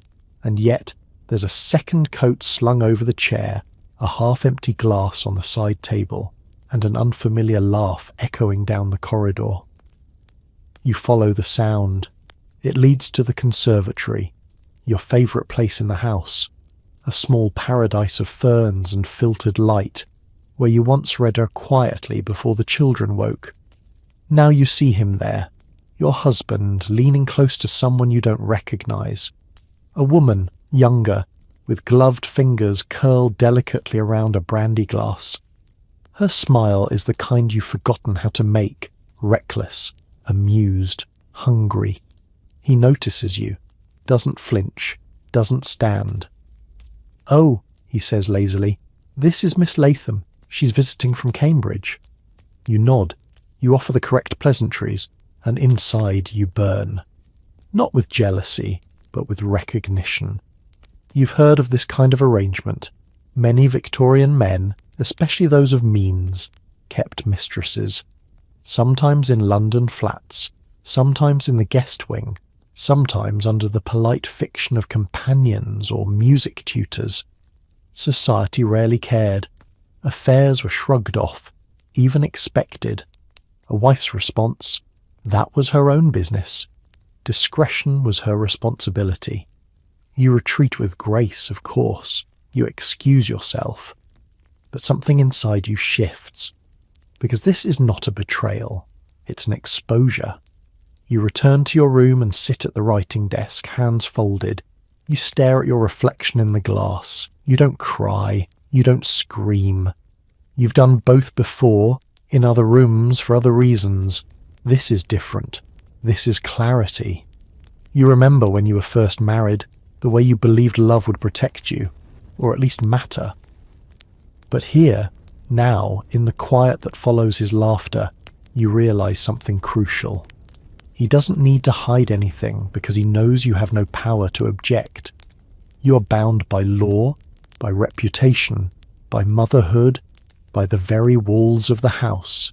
He is not. You think of Mrs. Hensley, who once found a love letter tucked into her husband's vest pocket. She burned it. She confronted him. He called her hysterical, locked her in the upstairs bedroom for days and told the neighbours she was ill. When she emerged, pale and silent, she never spoke of it again. And you think of the way men are praised for vigorous appetites, while women are condemned for needing anything at all. You remember the pamphlet you once read, the one you hid in your shawl. The subjection of one sex to the other is wrong in itself. Yes, and now you feel it, not as philosophy, but as lived truth. You begin to notice things you once overlooked. The long absences, the unexpected charges in the account book, the faint perfume that doesn't belong to your scent, the sudden arrival of a new music. Teacher for your daughter, young, rosy-cheeked, with 2 eager compliments. And when you bring it up, carefully, cautiously, your husband smiles, shakes his head and says, "You're imagining things again," as if your own eyes deceive you, as if his denials carry more weight than you're witnessing. You sit in silence, not because you are cowed, but because you are calculating. Because now you understand something vital. You may not have the law, but you have attention, memory, pattern, time, and you intend to use them. The affair continues, not hidden, not quite flaunted, but carried out with the confident invisibility of a man who knows he cannot be touched. She appears more frequently now, Miss Latham, always with a reason. Music lessons, garden sketches, the borrowing of books. She glides through the house with the boldness of someone unburdened by consequence. You, on the other hand, are the one watched by the servants, by the neighbours, by the very walls that seem to whisper, "What will she do?" You do nothing, not yet. Because this world is designed to trap a woman not just with duty, but with dignity. You're meant to keep the family name polished, no matter what filth builds beneath. You're expected to smile, to receive guests, to speak fondly of your husband, even when your lips taste of ash. You remember when you once wrote a letter to a cousin about the coldness in your marriage. You thought you were careful, neutral, reflective.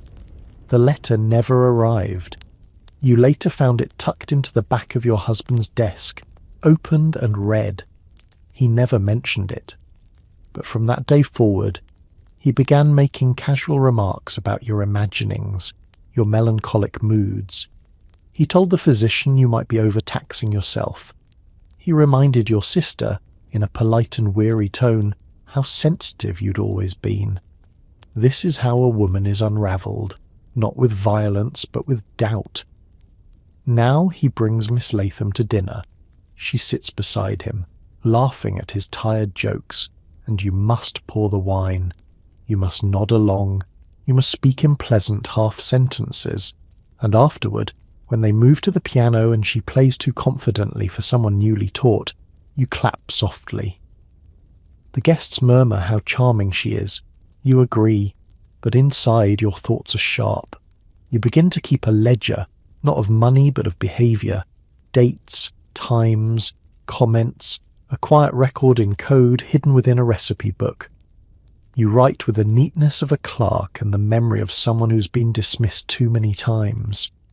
You note when he leaves the house, when she arrives, the expressions exchanged, the lies told. You gather evidence not for court. No judge will defend you, but for clarity, for strength. For the day your children grow up and ask what happened, and you will have every answer ready. You start to see through the veil of your neighbours. You realise how many women know, how many endure, Mrs. Penfield, whose husband travels often. Miss Avery, still unmarried at 40 and living with her sister by choice. Each of them carrying their own secrets, each of them looking at you now with recognition. You meet their eyes and do not look away, because what they see in you is not just betrayal, it is resilience. You're not a fool. You're not weak. You're not broken. You're a woman in a world that rewards silence, and yet you are choosing memory. One morning, while the children play in the garden, and Miss Latham sketches daffodils too close to your husband's chair, you open your sewing box, take out your little envelope of coins, and add 2 more shillings. You breathe in the scent of spring. And without anyone seeing, you allow yourself a single, rare smile. Not for them, for you. It begins, as so many things do, with a smell. The parlour smells faintly of coal dust and cheap soap, something the housemaid should have caught. But you say nothing. You've noticed that when you speak too often, the maids stop listening, and so you observe instead, as you've learned to do. The servants pass through your world like shadows. You know their names, their schedules, their creaking footsteps on the back stairs. And yet, they do not belong to you. Not really. You do not hire them. You do not pay them. You're merely their daily audience. The silent, frowning figure they must appease. At least that's how the house wants it to be. But the truth is more complex. The truth is, you rely on them. You depend on their silence, their competence, their restraint. And increasingly you feel yourself judged by them. By the maid who sees your red-rimmed eyes in the morning. By the cook who notes when your appetite disappears. By the butler who announces guests you didn't invite. Even when you suffer, you must still host. The pressure of appearances does not lift, even when your heart is breaking. If anything, it sharpens. You're still expected to preside over luncheons, to write thank you notes, to organise menus and direct the flower arrangements. You stand with trembling hands, arranging roses while your husband and Miss Latham laugh audibly 2 rooms away. The cook is waiting for instructions. The housemaid stands just behind you, awkward with the vase. You feel their eyes, but they say nothing. Their silence, once comforting, now feels like complicity. And then something shifts. You overhear the maids whispering, not cruelty, not gossip, but pity. One says, "She never says a word, poor thing." The other replies, "Would you, if you were her?" They fall quiet when you enter. One drops her eyes, the other doesn't. It is the first time you realise they're watching your downfall like a slow play. They're your witnesses. You try to reassert control. You scold the housemaid for linen folded wrong. You send the footman back to polish the silver again. You check every corner of the house and find flaws. It brings no comfort, only exhaustion. The house breathes with expectations you can no longer fulfill. And then one day, the housekeeper, Mrs. Webb, finds you weeping in the laundry room. You didn't mean to. You only meant to sit down. But the air was damp, and the smell of starch reminded you of your mother, and suddenly your face crumpled like a dropped handkerchief. Mrs. Webb doesn't speak. She simply closes the door, hands you a cloth, and waits. When the sobs subside, she says, "Would you like a brandy, madam?" You nod. She returns with the brandy and a biscuit and says nothing more. From that day forward, the rhythm changes. Subtly, the staff is less guarded, more careful with you, but also more honest. The cook begins sending up warm dishes without being asked. The maids knock gently, even when you're not, due to rise. Mrs. Webb tightens the house's routines, shields you from guests, reroutes the flow of gossip. You haven't asked for help, but you are beginning to receive it. And this, more than anything, terrifies you, because it means they see your cracks. And in a world where reputation is everything, being seen is both a blessing and a blade. You begin to walk through your own house differently now, not as its mistress, not as its ornament, but as its liability. The staff lowers their voices when you pass. You hear them say she's tired or she hasn't been well. These are kindnesses disguised as apologies. You're no longer the woman of the house. You're the reason the house holds its breath. It's the small changes that make it real. Mrs. Webb no longer asks your permission before adjusting the menus. The butler begins delivering messages directly to your husband, even when they concern you. The maids stop pretending not to know about Miss Latham. There's a quiet understanding that you've lost command and no one has said a word. But something inside you begins to shift too. You realise now that power is not granted. It is taken. Not with noise, not with fury, but with knowledge. And you know this house better than anyone. You know when the servants rise, when they rest, when they gossip. You know what your husband reads, what he drinks, where he hides the letters he doesn't want you to find. And you begin reading them. You wait until he's at his club or visiting Miss Latham. You creep into his study and pull the key from the back of the drawer. You unlock the cabinet.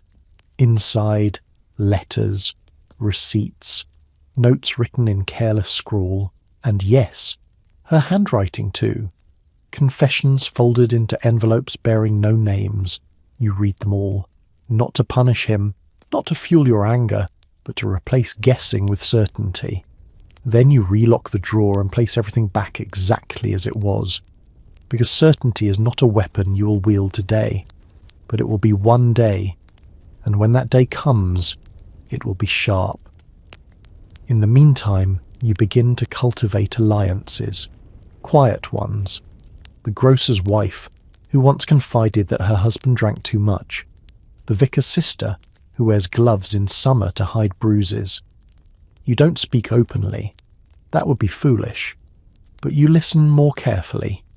You drop questions like stones into wells, waiting to hear what echoes back.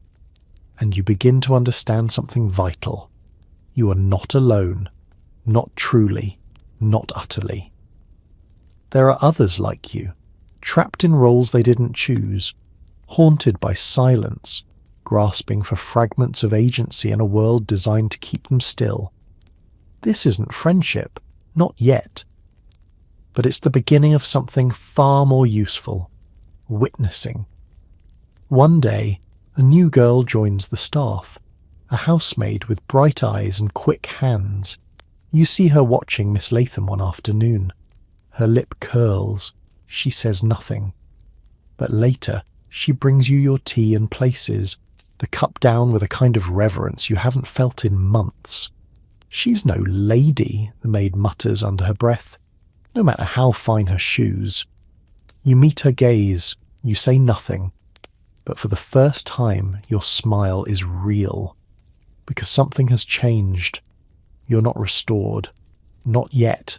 You're still bruised, still cornered, but you're no longer invisible. You're being seen, and in a world built to keep women quiet, being seen is the first step toward being heard. You're not looking for it when you find it. It's buried in the back of a writing desk drawer you rarely open, behind wax seals, old account ledgers, and a broken quill stub. A folded piece of paper, creased and yellowed. At first you think it's a shopping list, but then you see your own name written in a hand that isn't yours. It's a letter. You unfold it slowly. The paper is brittle. The ink is faded but legible. As you read the first line, your breath stops. It's from her. Not your mother, not a friend. Her. The woman before you. The first wife. The one whose portrait hangs in the upstairs hallway. Whose name is spoken only in careful tones, when spoken at all. You had asked once, early in your marriage, what had happened to her. He had said she died of a lingering illness. Nothing more, no memorial, no grave you've ever seen. And yet, here she is, in her own words. If you are reading this, then perhaps he has chosen another. And if so, I hope you will not think me mad. I was not always silent. Once I believed in love too. You sit down. You read the whole thing, slowly, twice. She speaks of the same loneliness, the same slow fading, the same fear of speaking too plainly. She writes of arguments behind closed doors, of things taken, of things denied. She writes of being sent away to a quiet place in the country when she grew too restless. She describes the weight of being told her voice was a symptom, her questions a condition. And finally, in the closing lines, she writes, "If he tells them I was mad, let them believe it. But if you feel what I felt, know that you are not mad. You're simply awake in a world that punishes wakefulness in women." You sit motionless, the letter trembling in your lap. She had written this for you, not by name, but by knowing, by foresight. She saw you before you arrived. She reached forward in time with a hand trembling from laudanum and grief, and placed this message like a match in a dry forest. And now it burns in your mind. You press the letter against your chest and feel a strange rush. Not sorrow, not rage, but validation. Proof that the gaslight you've lived under flickers for a reason. That the cracks in your confidence are not madness, but memory. Shared, inherited, survived. You do not tell your husband you found it. You tuck it away, gently, inside your journal. Between the pages of that poem you wrote but never dared to read aloud. From that day on, she is with you. When he dismisses your thoughts at dinner, you hear her voice beside you. When he praises Miss Latham's piano playing, you feel her presence in your silence. When he smiles too easily, too falsely, you imagine her across the table, watching him with the same sharpness you now carry. She is not a ghost. She is not gone. She is your companion now, in ink and memory, and she is your warning. Stay awake. You carry her words with you like a hidden blade, not to harm, but to remember, to protect yourself from the slow dulling that had nearly taken you too. You begin rereading her letter by candlelight, late at night when the house is silent and your husband snores softly beside you. You know each curve of her handwriting now, the places where her pen pressed harder, where her restraint faltered. She had tried. That's what strikes you most. Not her defeat, but her effort. She had tried to speak, to act, to write, to reach you, whoever you were meant to be, and now, years later, she has. It fills you with a solemn fire. You begin to search the house, not wildly, not openly, but with purpose. There must be more scraps, more traces. You explore rooms rarely used. You open trunks and boxes you were once told to ignore. You examine books for notes in the margins. Once, tucked inside the lining of an old travel bag, you find a torn handkerchief embroidered with her initials. You hold it to your face, smell dust and lavender. You feel her grief stitched into every loop of thread. Downstairs, he laughs with Miss Latham again, and you wonder, did she laugh like that once before she learned? You start writing your own letters now, not to send, but to store. You follow her example. You mark each envelope carefully.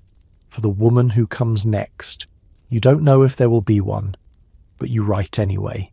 You describe the cracks in the floorboards, the places where the wallpaper curls, the way the second parlour window sticks in the winter, but also the lies, the betrayals, the names of those who smiled and did nothing, the day your husband gave away your mother's locket without asking, the night he said you were being too clever again. You write it all, and you hide them in the hollow leg of a table beneath the piano bench, inside the hem of an unused curtain. Not out of fear, out of strategy. Because you understand now that silence is never neutral. It always serves someone. One afternoon, as you walk with your daughter through the garden, she asks, "Mama, why don't you play piano anymore?" You pause, then kneel to fix her bonnet ribbon. Because I forgot how, you say. She frowns. Can you learn again? You look into her eyes, so wide, so clear, and in that moment you make a promise you do not say aloud. You will not let her forget who she is. You will not let her grow up believing that obedience is love, or that silence is safety. You will teach her to speak gently but truthfully, to see past the smile and into the silence, to read between the lines, not just of books, but of rooms, of glances, of praise that disguises control. And when she is older, you will give her the letters, yours, hers, hers, because you now see the long chain of women who came before you, not broken, but bound, and you are determined to pass her something more than just a last name. You will pass her knowing. The black dress is heavier than you expected. It clings to your shoulders, falls stiff over your corset, and scratches your throat with a collar too tight for comfort. You wear it anyway, not because you must, but because you are expected to. You are now a widow. He is gone. It happened without ceremony. A sudden chill, a cough that deepened into something worse. The doctor arrived too late, his breath reeking of brandy and tobacco. Within a week, your husband was bedridden, and within 3 more he was dead. The house was quiet when it happened. No death wail, no drama, just a stillness, broken only by the ticking of the long case clock downstairs and the final rattling exhale of a man who had once made every room feel smaller. You had always imagined his death might feel like a release. You thought you'd cry, or laugh, or fall to your knees in grateful disbelief. But what you felt instead was something stranger. Weightlessness. Not joy, not sorrow, just the sudden absence of pressure, like a storm that ends in silence, not sunshine. And now, the house belongs to you, legally, publicly. All the rooms, the furniture, the garden paths. His name still lingers on the deed, of course, but as a widow you now have rights you never had as a wife. You can sign contracts, you can manage accounts, you can choose who enters your parlour and who does not. It is freedom of a kind. But it comes dressed in mourning crepe and funeral veils.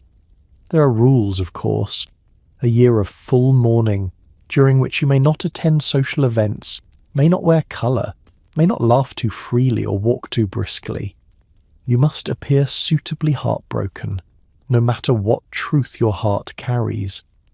There are women who abide by these rituals with sincerity, and then there are women like you, women who grieve differently, because what you mourn isn't him, it's the time he took, the years you gave, the words you swallowed, the small, unremarkable ways you disappeared each day. The morning after the funeral you sit in the drawing room and stare at the portrait on the wall.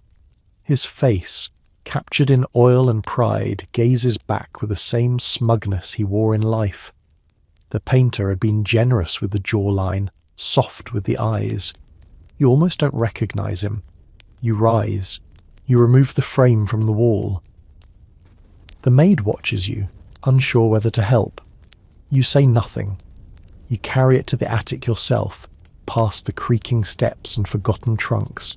You lean it against a trunk filled with old coats. You cover it with a blanket. Downstairs, no one asks where it went. Later, you light a fire in the hearth for the first time in years. A real fire. One that warms the soles of your feet as you settle into the best chair in the house. His chair. The armrests are smooth from years of his elbows, but tonight they are yours. You open a book, a real book. You do not hide it beneath fabric scraps or behind false panels. You read it openly, with the lamp turned high. You are no longer being watched. And for the first time in a long time, you feel the shape of your own body return to you. You expect grief to come crashing in at some point. Some wild, delayed torrent of emotion. But it doesn't. It creeps, like ivy, around the quiet edges of your days. You grieve, yes, but not just for him. You grieve for the girl you were, for the woman you became to survive him, for the silences you kept and the words you'll never get back. You sit at your desk and pull out old letters you wrote but never sent. You read them aloud. You listen to your own voice in the stillness, and it startles you with its steadiness. There's a strange kind of power in mourning. Widowhood, for Victorian women, brings more liberty than marriage ever did. You're now allowed to manage money, to make decisions, to speak without deferring. You can walk alone without suspicion. You can write without permission. And yet, there are rules to follow still.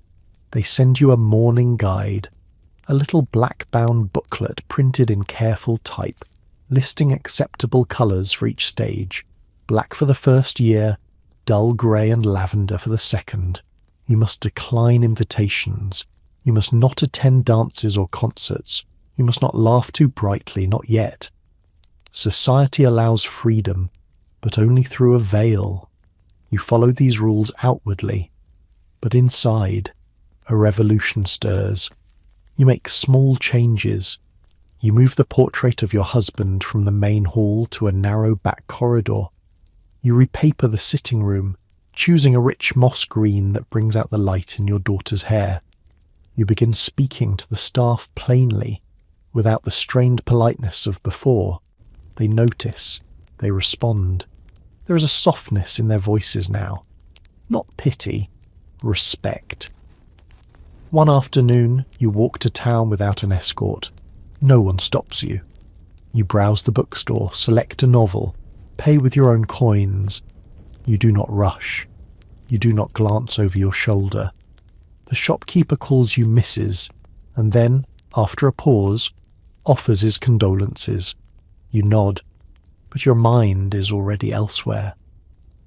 On your way home, you pause at the edge of the square and watch the younger women hurrying about. Newly married, engaged, gowned in cheerful colours. You recognise the look in their eyes, the glint of hope still untouched by reality. You wonder which of them will one day sit in your place, black-veiled and quiet, burning with unsaid truths. That evening you take out the letters she left, the first wife. You read them again, slower now. You don't cry. Instead, you begin drafting your own. For the woman who might sit here next, you hope she never comes, but if she does, she'll have your voice beside her. You write of the years, the ache, the weight, but also the change. You describe the first time you said no and meant it, the first time you laughed alone, the first time you took up space in your own home without apology. You seal the letter, fold it carefully and slip it beneath the false bottom of your jewellery box. You smile as you close the lid, because this house no longer owns you, because you are no longer a ghost in your own life, because widowhood, for all its sorrow, has given you one precious, unasked-for gift, yourself. It starts with a name that no longer appears in family letters. You notice it while reading a note from your cousin, the one who always wrote with careless flourishes and far too many underlines. She mentions her new hat, a christening, a change in the governess, but not her sister Clara. Not once. You frown, reread it. Clara, who was always the louder one, the bold one, the one who laughed too freely, lingered in conversation too long, and once openly questioned why women were not allowed to inherit property. You send a reply, breezy and polite, asking after her. You receive a short answer. Clara is unwell. She's resting in the country for a time. You've heard this before. So many women vanish this way, not through death, but through erasure, removed from the social calendar, from the conversation, from memory, not because they failed, but because they resisted, because they spoke too plainly, lived too loudly, or simply refused to nod at the right moments. You think again of the first wife, the letter she left, the warnings she etched onto paper. You begin to see her in all of them now, the women whose portraits hang high on staircases, eyes faded by sunlight and time, smiles faint as smoke. They were not all delicate. Some were simply inconvenient. In your own town there is a woman named Mrs. Dyer who walks alone every morning before dawn. They say she lost her mind after the war, that she once tore up hymnals and shouted at the vicar.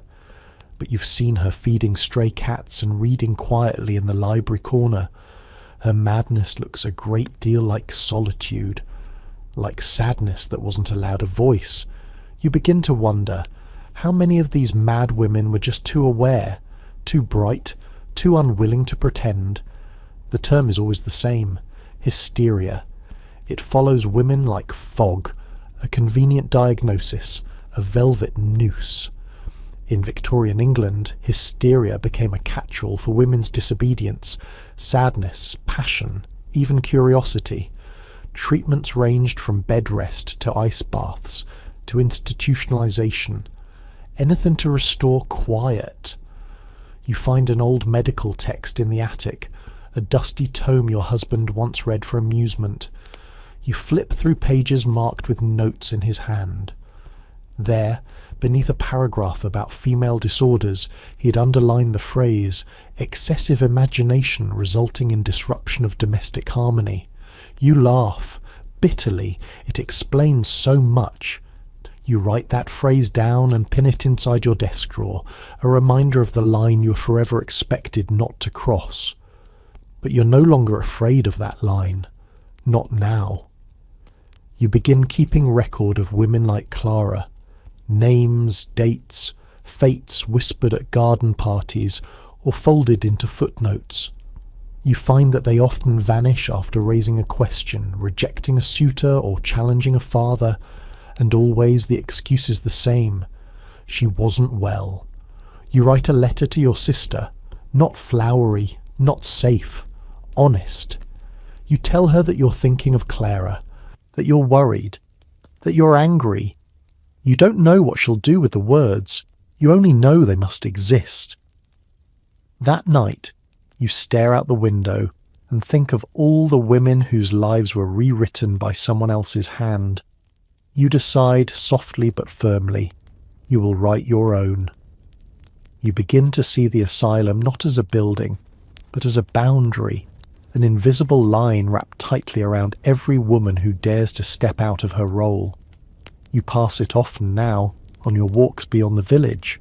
A grey stone structure crouched behind hedges too carefully trimmed, windows barred not with iron but with lace. You once thought the mad women lived in there. Now, you understand, they also live out here, in drawing rooms and parlours, in the strained smiles of polite wives, in the too still silence of dinner tables. Women who are not ill, but made to feel broken because they burn a little brighter than the world permits, because they question, because they hunger. You meet one of these women at tea, Miss Eleanor Gray, newly returned from a rest in the south. Her cheeks are pale, her voice subdued, but her eyes are alert, sharp as a tack hidden in a pincushion. You sit beside her, talk of safe things, weather, hem lengths, the price of oranges, and then, as the room chatters around you, she leans close and murmurs, "Do you ever feel like you're screaming from inside your gloves?" You freeze, then smile. "Yes," you whisper back, "all the time." She gives a soft laugh and something between you settles, something invisible, real. You exchange no secrets, no schemes. But the thread between your lives grows taut, and you tuck it gently into the spool of your memory. Later that week you speak to the vicar's wife about the new reform bill, casually, lightly. The older woman presses her lips together and says, "Let's not get political. It makes women seem bitter." You thank her. You go home, and you write that sentence down in your ledger of harm. You keep it not out of spite, but documentation. A quiet archive of all the ways women are contained. You begin adding to it. A girl locked in her room for writing poetry too sad. a widow labelled unstable for wearing violet before her second year of mourning ended, a governess dismissed for correcting the son of a baron, a wife silenced at a dinner party for citing a book. Your list grows, not as an act of despair but resistance, a history the world refuses to write, so you do. And then, one quiet morning, a letter arrives. It's from Clara, written in a slow, steady hand. No flowery script, no embellishment, just this. I am not unwell. I was only inconvenient. Thank you for remembering me. You press the paper to your chest. There it is. Proof. Proof that silence can be broken, that erasure is not always final, that a voice once buried can still rise. You pen a reply with care. You tell her she is not alone, that her name lives on, not as scandal, but as truth, that she's already done more than most. She endured, and she spoke. That night, you light a single candle and place it in the window, not for prayer, but for signal. For any woman walking the road beyond who might look up from her long, quiet journey, see the flicker, and know, someone in this house believes you.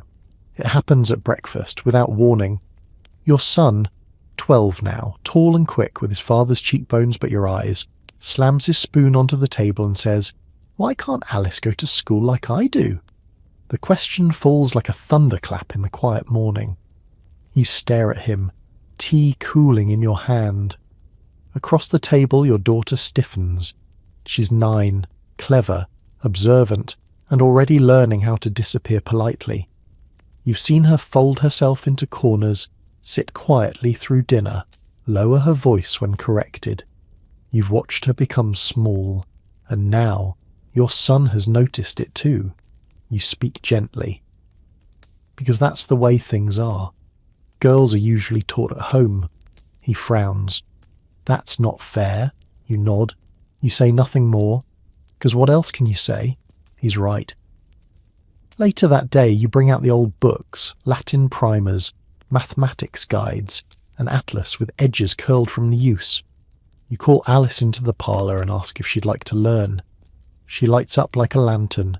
She nods so fiercely it startles you, and so you begin. Not with fanfare, quietly, an hour after breakfast, an hour before dinner, just the two of you, heads bent over maps and ink-stained pages. You watch her bloom, watch the questions pour out of her like water from a stopped-up well. She asks about oceans, about Queen Elizabeth, about how carriages work, about whether women can own ships. You answer what you know. You teach her how to find what you don't. And one day she asks, "Why doesn't Papa teach me this?" You hesitate, then say, "Because he was taught that girls didn't need it." She nods slowly. "That's silly." "Yes," you think. "It is." And then you wonder, how many generations of daughters were told the same thing?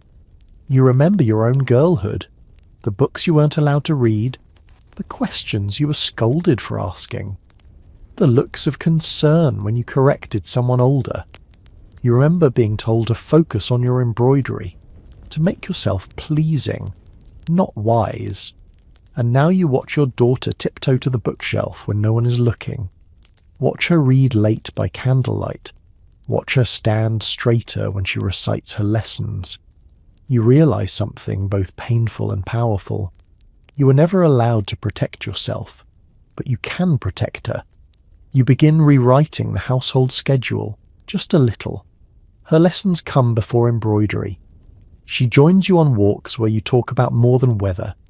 You start teaching her not only how to write, but how to argue, how to ask why, and expect an answer. The staff notices, Mrs. Webb approves. The younger maid, who once confessed to hating her letters, asks to join one afternoon. You welcome her. You're no longer just a mother. You're a guardian of something dangerous, a girl who is learning. And you know, deep in your bones, that the world is not ready for her. But you will ready her for the world. You teach her things you were never taught. not just Latin declensions or geography, but the invisible rules of the world. You explain how to listen without shrinking, how to speak without apology, how to read a man's silence as clearly as his words. Some lessons are harder. You tell her that truth must sometimes be hidden in soft folds, that people will reward her for smiling, but not always for speaking. That knowledge makes her powerful, yes, but that power unsettles those who prefer their daughters pliant. She takes it in slowly, not with sadness, but with quiet determination. There is steel behind her softness. You see it now more and more in the way she questions the vicar, in how she stays at the dinner table just a moment longer before being dismissed, in how she no longer lowers her gaze when addressed. One day your son scoffs during a lesson. Why does she need all this? She'll just get married. The room falls quiet. Your daughter freezes. You put down your pen, and then you say, because she is a person, not a possession. Your voice is even, calm, but final. He flushes, looks down, mumbles an apology. You don't scold him. You just return to the lesson. But later, when you're alone, you sit with the weight of it. That line, spoken aloud. A truth that would have been unthinkable to say a decade ago. You wonder if your mother ever wanted to say it, if she bit her tongue raw in the effort not to. The next day, your son brings his sister a book, The Natural History of Birds. He says nothing, just leaves it at her place at the table. And she opens it with such care, you feel your throat tighten.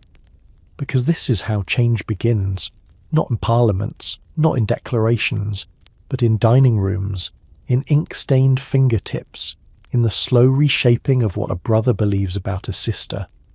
You start keeping a second journal. This one is for Alice.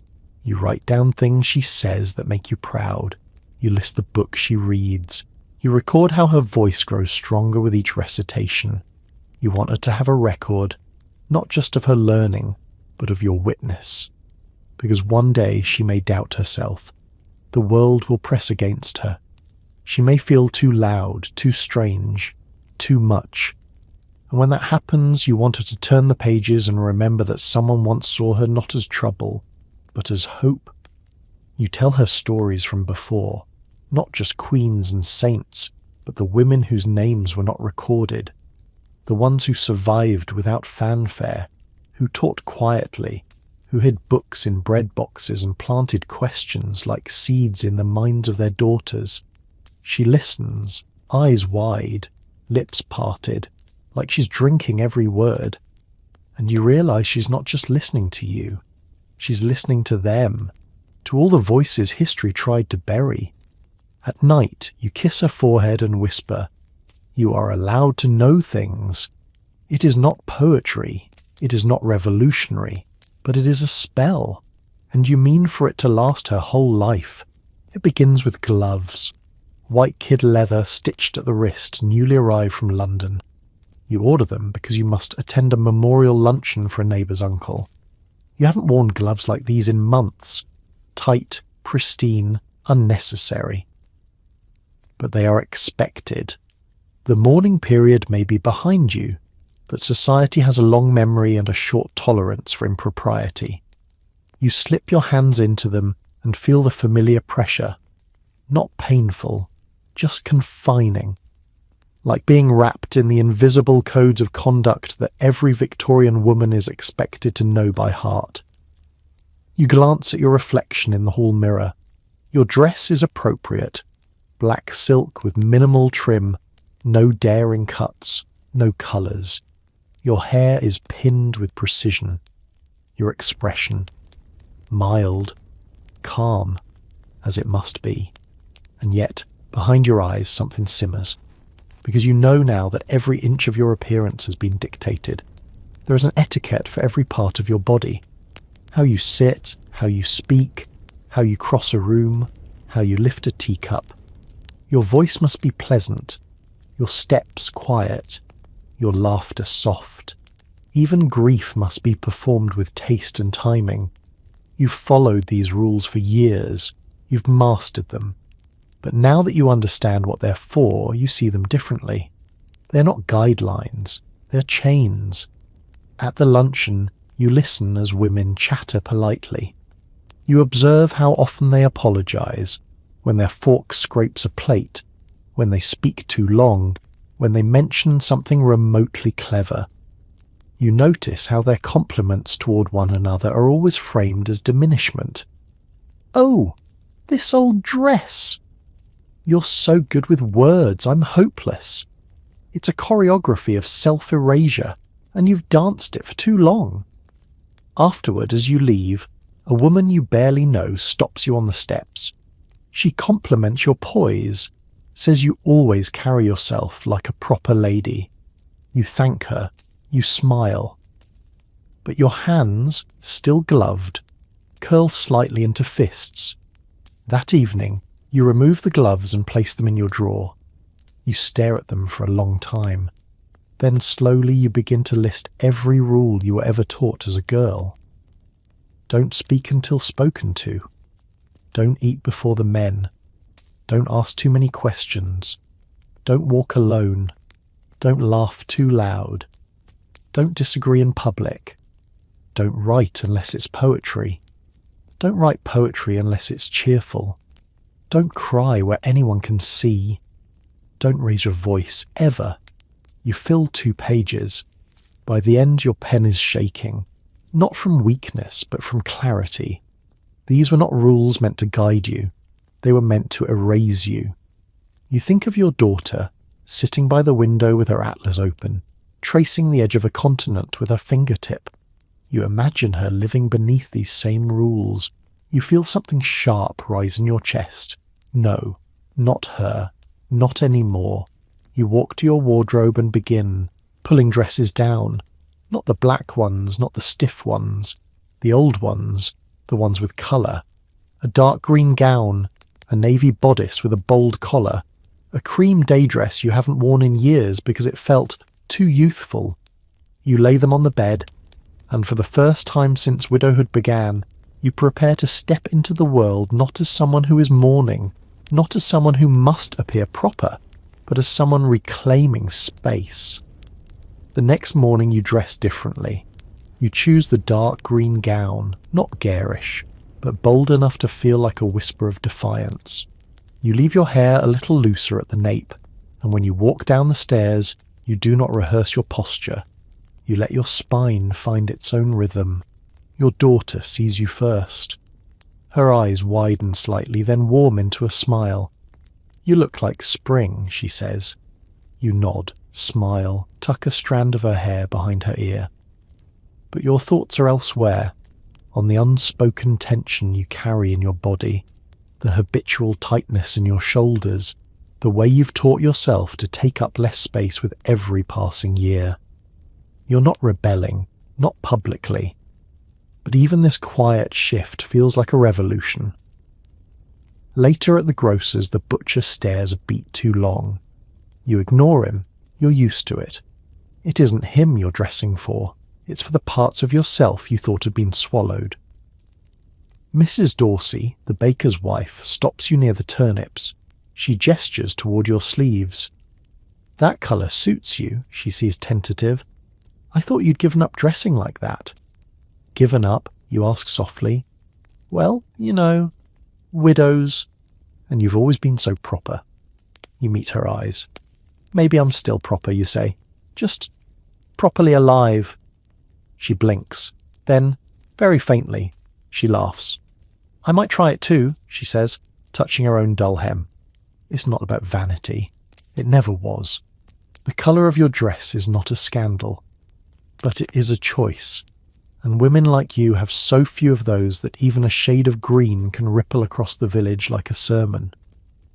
At church the next Sunday, you sit with your back straight, your gloves tucked into your lap instead of on your hands.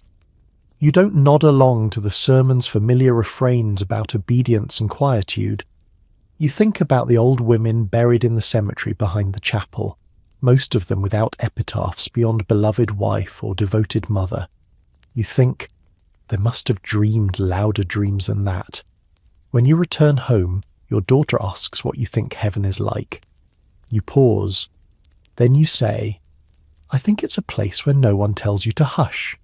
She giggles, and then she writes it down. She started keeping a little book, Sayings from Mama. You didn't ask her to. It was her idea. You're both building records now. One night, while brushing her hair, she asks if she'll have to wear gloves and black dresses when she's a woman. You say, "Only if you want to." She considers that, then says, "I think I'd rather wear blue." You smile. Then wear blue. And you mean it. Not just the colour, but the freedom behind it. You sit beside her as she writes her daily notes, and you wonder how many other women sit like this, quietly reshaping their daughters' futures, not with swords or protests, but with permission. Permission to question, to speak, to wear colour, to take up space. It's a small kind of revolution, but it starts in the mirror, in the closet, in the soft fabric of a green dress that once stayed folded too long. And now it dances when you walk. You don't mean to get involved. Not at first. It's just a meeting, a gathering of women at the far end of the village library, advertised in a small printed notice behind the florists. You happen to see it while collecting peonies for your parlour. Women's Reading Society, it says. Thursdays, after dusk. Discreet. You don't know what makes you go. Curiosity, perhaps. Or the ache that's grown louder since you started wearing green again. A need for something you haven't named yet. Not company, you have that. Not gossip, you've never enjoyed that. Something else. Something alive. So on a drizzly Thursday, you tuck your gloves into your coat pocket and walk to the library. You hesitate before entering. You worry it might be trivial, or worse, dominated by the sort of ladies who weaponize their embroidery circles with judgment and veiled insults. But it isn't like that. Inside, the fire crackles. The room smells of dust and ink. And there they are. 8 women seated in a loose circle of mismatched chairs, passing around worn books, cups of tea, and something far more fragile. Ideas. You know 3 of them. Mrs. Broom, who tends her garden with the ferocity of a soldier. Miss Elspeth, the piano teacher with the sad eyes. And Frances, stern, widowed early, known for walking alone after sunset, a small rebellion no one discusses. They welcome you with warm nods. Tonight's topic is Jane Eyre, and more precisely the question of freedom within love. You expect polite observations. You expect someone to praise Mr. Rochester's brooding loyalty. But instead, Elspeth says, "I've always hated how he locked his wife in the attic." There's a pause. Then Mrs. Broom mutters, "You'd be surprised how many men prefer their wives unseen and silent." Laughter, dry and knowing, ripples around the room, and just like that, you feel something shift. These women are not here to fawn over fiction. They're here to peel it open, to ask why the heroines must always suffer, to ask whether the men they're told to admire would be safe to love in real life. You speak cautiously at first. You say you once envied the romance in those stories, but now you wonder why the endings always mean marriage and never peace. They listen, not with surprise, but with recognition. You're not the first to ask, just the latest to find your voice. That night you walk home slower than usual. The rain has stopped. Your boots click softly on the cobblestones. You feel tall, not in stature, but in presence. Because for the first time in years, you didn't shrink. You didn't nod along or smooth your words. You spoke, and what's more, no one tried to hush you. The next week, you bring a book of your own. It isn't fiction, it's a medical text, bound in faded blue linen. One of the older editions with diagrams of the female body drawn like strange maps. You've kept it hidden for years, more out of caution than shame. But tonight, At the reading society, you lay it on the table like a lantern in the dark. This, you say, is what the doctors use to explain us. But half the pages are guesses. The women lean closer. Frances flips to a chapter titled Hysteria. She reads aloud the symptoms: nervousness, fainting, irritability, even too much laughter. Then she looks up. So? Being alive as a woman? The laughter that follows is sharp, not soft. You turn to another page, a list of supposed remedies: laudanum, isolation, cold baths, marital relations, a full prescription of silence. The logic is circular. If a woman speaks too much, she is unwell. If she's quiet, she's cured. Elspeth shakes her head. They treat the soul like plumbing, blockages, releases, flushes, but never care. That word hovers in the room like steam. Care. Who gets it? Who is denied it? Who is taught to give it until there's nothing left? Mrs. Broom shares a memory of her sister, how, after a miscarriage, the doctor told her it was better not to dwell and suggested she distract herself with embroidery. She never touched a needle again, Mrs. Broom says. She buried it under a tree.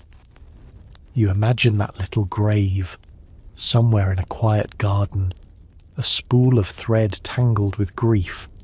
Then you speak of your own childbirth, how the doctor never met your eyes, how your husband praised him for arriving on time but never asked if you were in pain, how you were told to rest only long enough to resume your duties, how they measured your health by your silence. The room nods, not in pity, but in solidarity, because you're not alone, not anymore. The meeting ends late. No one watches the clock. You pour the last of the tea, and as the women gather their shawls, Frances lingers behind. She says, "You know, a few of us have been thinking. We might write something, not just discuss what others have written, but write our own." Your pulse skips. About what? About us? The silence after that is full of possibility. Because in a world where women are spoken about, not spoken to, where their stories are shaped by doctors, husbands and preachers, writing your own is an act of rebellion. You agree. Not with pomp or fireworks, just a steady nod, like placing a brick in the foundation of something future. Later, in your bedroom, you open a drawer that once held gloves and mourning pins. Now it holds paper, ink, half-formed thoughts, notes scribbled in margins, bits of truth too heavy for polite conversation. You take a clean page, and you begin. Not with a greeting, not with an apology, but with the oldest sentence you've ever wanted to say. This is what they never let me tell you. You write at night, by candlelight, when the house sighs into silence and even the mice in the walls have curled into stillness. The world belongs to no one at this hour, and that, in itself, feels like freedom. You keep your pen close and your thoughts closer. Some nights it comes easily. Whole paragraphs pour out like breath you didn't know you'd been holding. Other nights it is a slow excavation, scraping the soil from long-buried truths. You write about the first time your husband corrected your opinion in front of guests. You write about how your mother taught you to apologize even when you were right.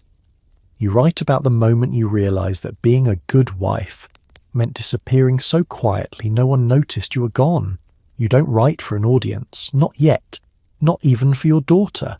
You write because it makes you feel real. At the next Reading Society meeting, the women bring their own pages, wrinkled, blotted, beautiful. They don't call them essays or stories. They call them pieces of ourselves. Frances reads hers aloud. It's about her wedding night, about how no one prepared her for what wifely duties truly meant, about how she bled and wept and was told that's just how it is. Her voice does not tremble, but yours does, listening.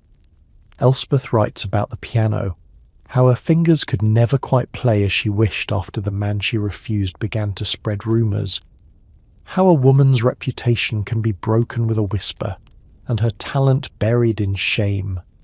You write too. Yours is titled The Green Dress. When you read it aloud, the room is still.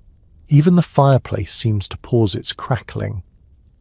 Afterward, Mrs. Broom says, "You've turned memory into a weapon." But it doesn't feel like a weapon. It feels like armour, like bricks in a wall that women might someday lean on. You're building something, not for yourself alone, but for the ones who will come after. One of the younger women, a housemaid who slipped into the meeting late, asks if she can bring her cousin next week. She's 17, engaged to a man twice her age. She doesn't want to go through with it, but she doesn't know if she's allowed to say no. "Of course," Frances says. "We'll talk." You glance around the room.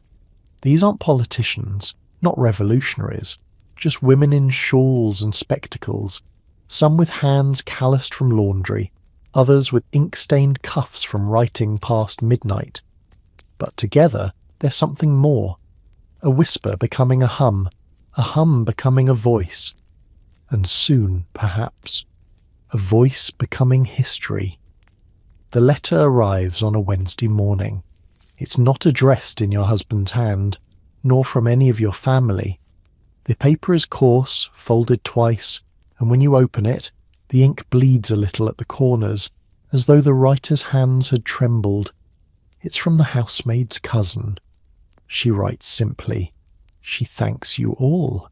She says that after listening in last, Thursday, half hidden behind a curtain, she went home and cried for 2 hours. Then she wrote her fiancé and broke off the engagement. "I thought I had no choice," she writes. "I thought being unhappy was something I had to agree to quietly. But now I know that fear and silence are not the same as duty." You fold the letter carefully and bring it to the group that evening. The women sit hushed as you read it aloud. When you finish, Elspeth wipes her eye with the edge of her sleeve. Frances smiles faintly and says, "One pebble at a time." And it is. That's how walls are cracked. Not with noise, not with flame, but with the quiet persistence of women who begin to believe each other. In the weeks that follow, more letters arrive. One from a governess who's been accused of tempting the father of the household and is seeking legal advice. One from a midwife in a northern village who's heard rumours of your paper club and wants to know if she can send her own story. And one, surprisingly, from a man. He writes with no flourish. Just a brief note. "My sister died after childbirth. No one listened to her pain. Thank you for saying what she couldn't." The letters begin to pile. You and Frances decide to compile them. Carefully typed, edited for clarity but not for truth. The manuscript has no title yet, only a name scribbled in pencil on the first page. A Count's Ode. It's not meant for publication, not first. It's meant to exist, to live on paper, to say, "We were here, we knew, we remembered." And still it spreads. A cousin shares a copy with a friend in York. A shop girl carries one folded inside her apron. An old widow mails hers to a niece in London. The stories leak between teacups and train cars and powder rooms.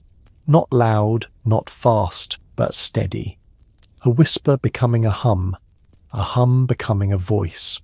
One day, years later, long after the Reading Society has dissolved into memory, someone, somewhere, will cite a passage from a Count's Ode in a petition for married women's property rights, and no one will know your name.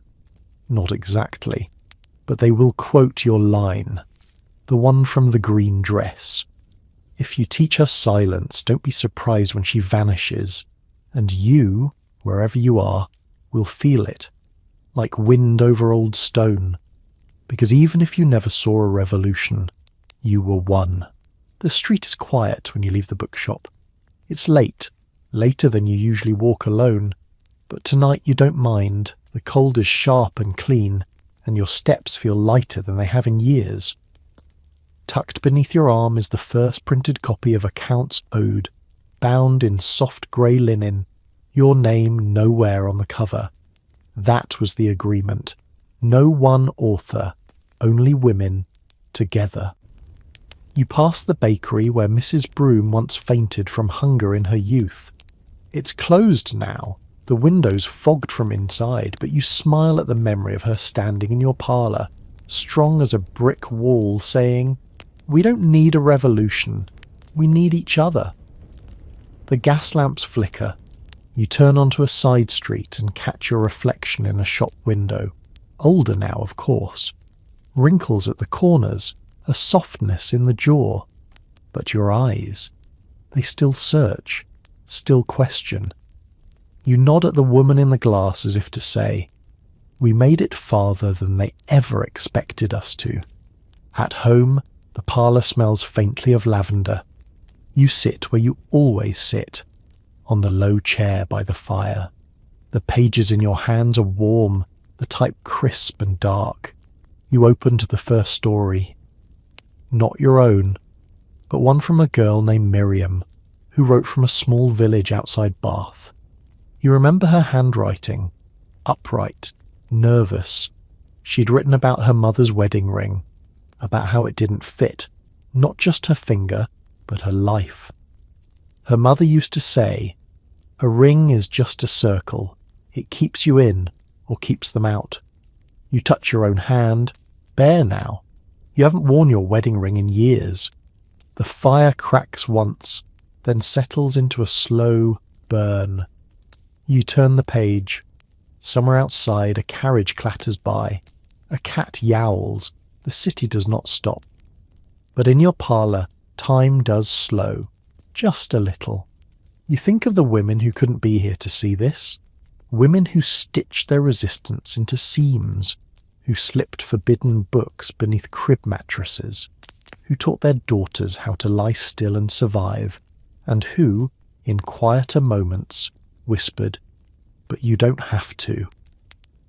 You think of your mother, how she might have laughed at your defiance, or wept with pride, or maybe both, at once. There's a line in the book written by a girl named Tamina. You barely remember her. She came once and never returned. But she left this sentence. "They will tell you that marriage is safety, but I've seen more bruises inside homes than on any battlefield." You whispered when you read it aloud. Now, printed in ink, it stands like a monument. You close the book gently. The final page is simple. Just a list of first names, initials, or in some cases, nothing at all. Not every woman was ready to be remembered. Some still aren't. But they're here, between these covers, in every story that refuses to be silent. You carry the book upstairs and place it on your nightstand. The candle throws gold across the spine. You watch the flame flicker, casting shadows, like ghosts on the wall. But these aren't ghosts that haunt. These are the ones that keep watch. It's quiet now. So quiet you can hear your own breath. A rhythm that belongs to no one else. No man, no household, no law, just you. You think of how it began, with a dress you were not allowed to choose, with a life that was planned without your consent, with a smile you were expected to wear until your teeth ached from holding it. And now, the girls read your stories under their covers by lamplight. They pass folded pages at laundries and in market stalls.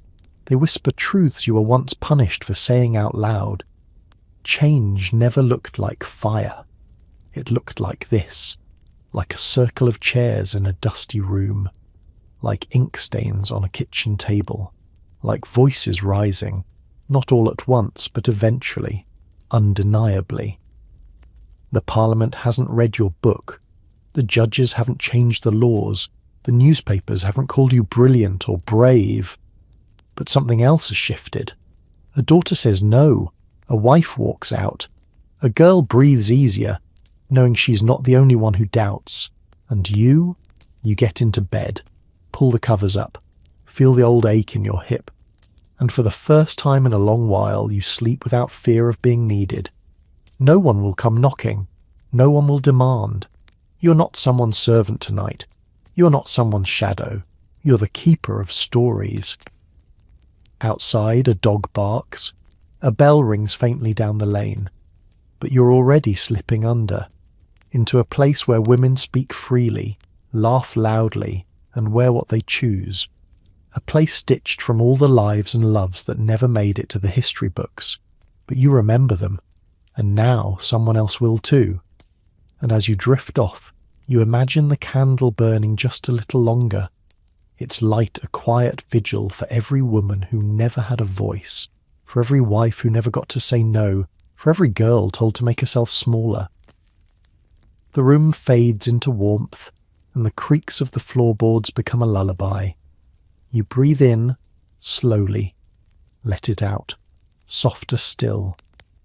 The story stays with you, not as a burden, but as a lantern, one you carry gently into the dark, knowing it might light a path for someone else, for the listener who sat quietly all this time, thinking maybe their own life wasn't worthy of a story. It was. It is. You're not alone. Not in this bed, not in this world, not in your memories. You're part of a lineage of quiet strength, of whispered rebellion, of love that defied rules and women who lived, even when they weren't allowed to thrive. So rest now. No need to fight tonight. Just feel the blanket's weight, the pillow's hush, the way your name still belongs to you, after everything. Tomorrow will come, and with it, another chance to remember, to speak, to build. But for now, close your eyes. You've carried enough.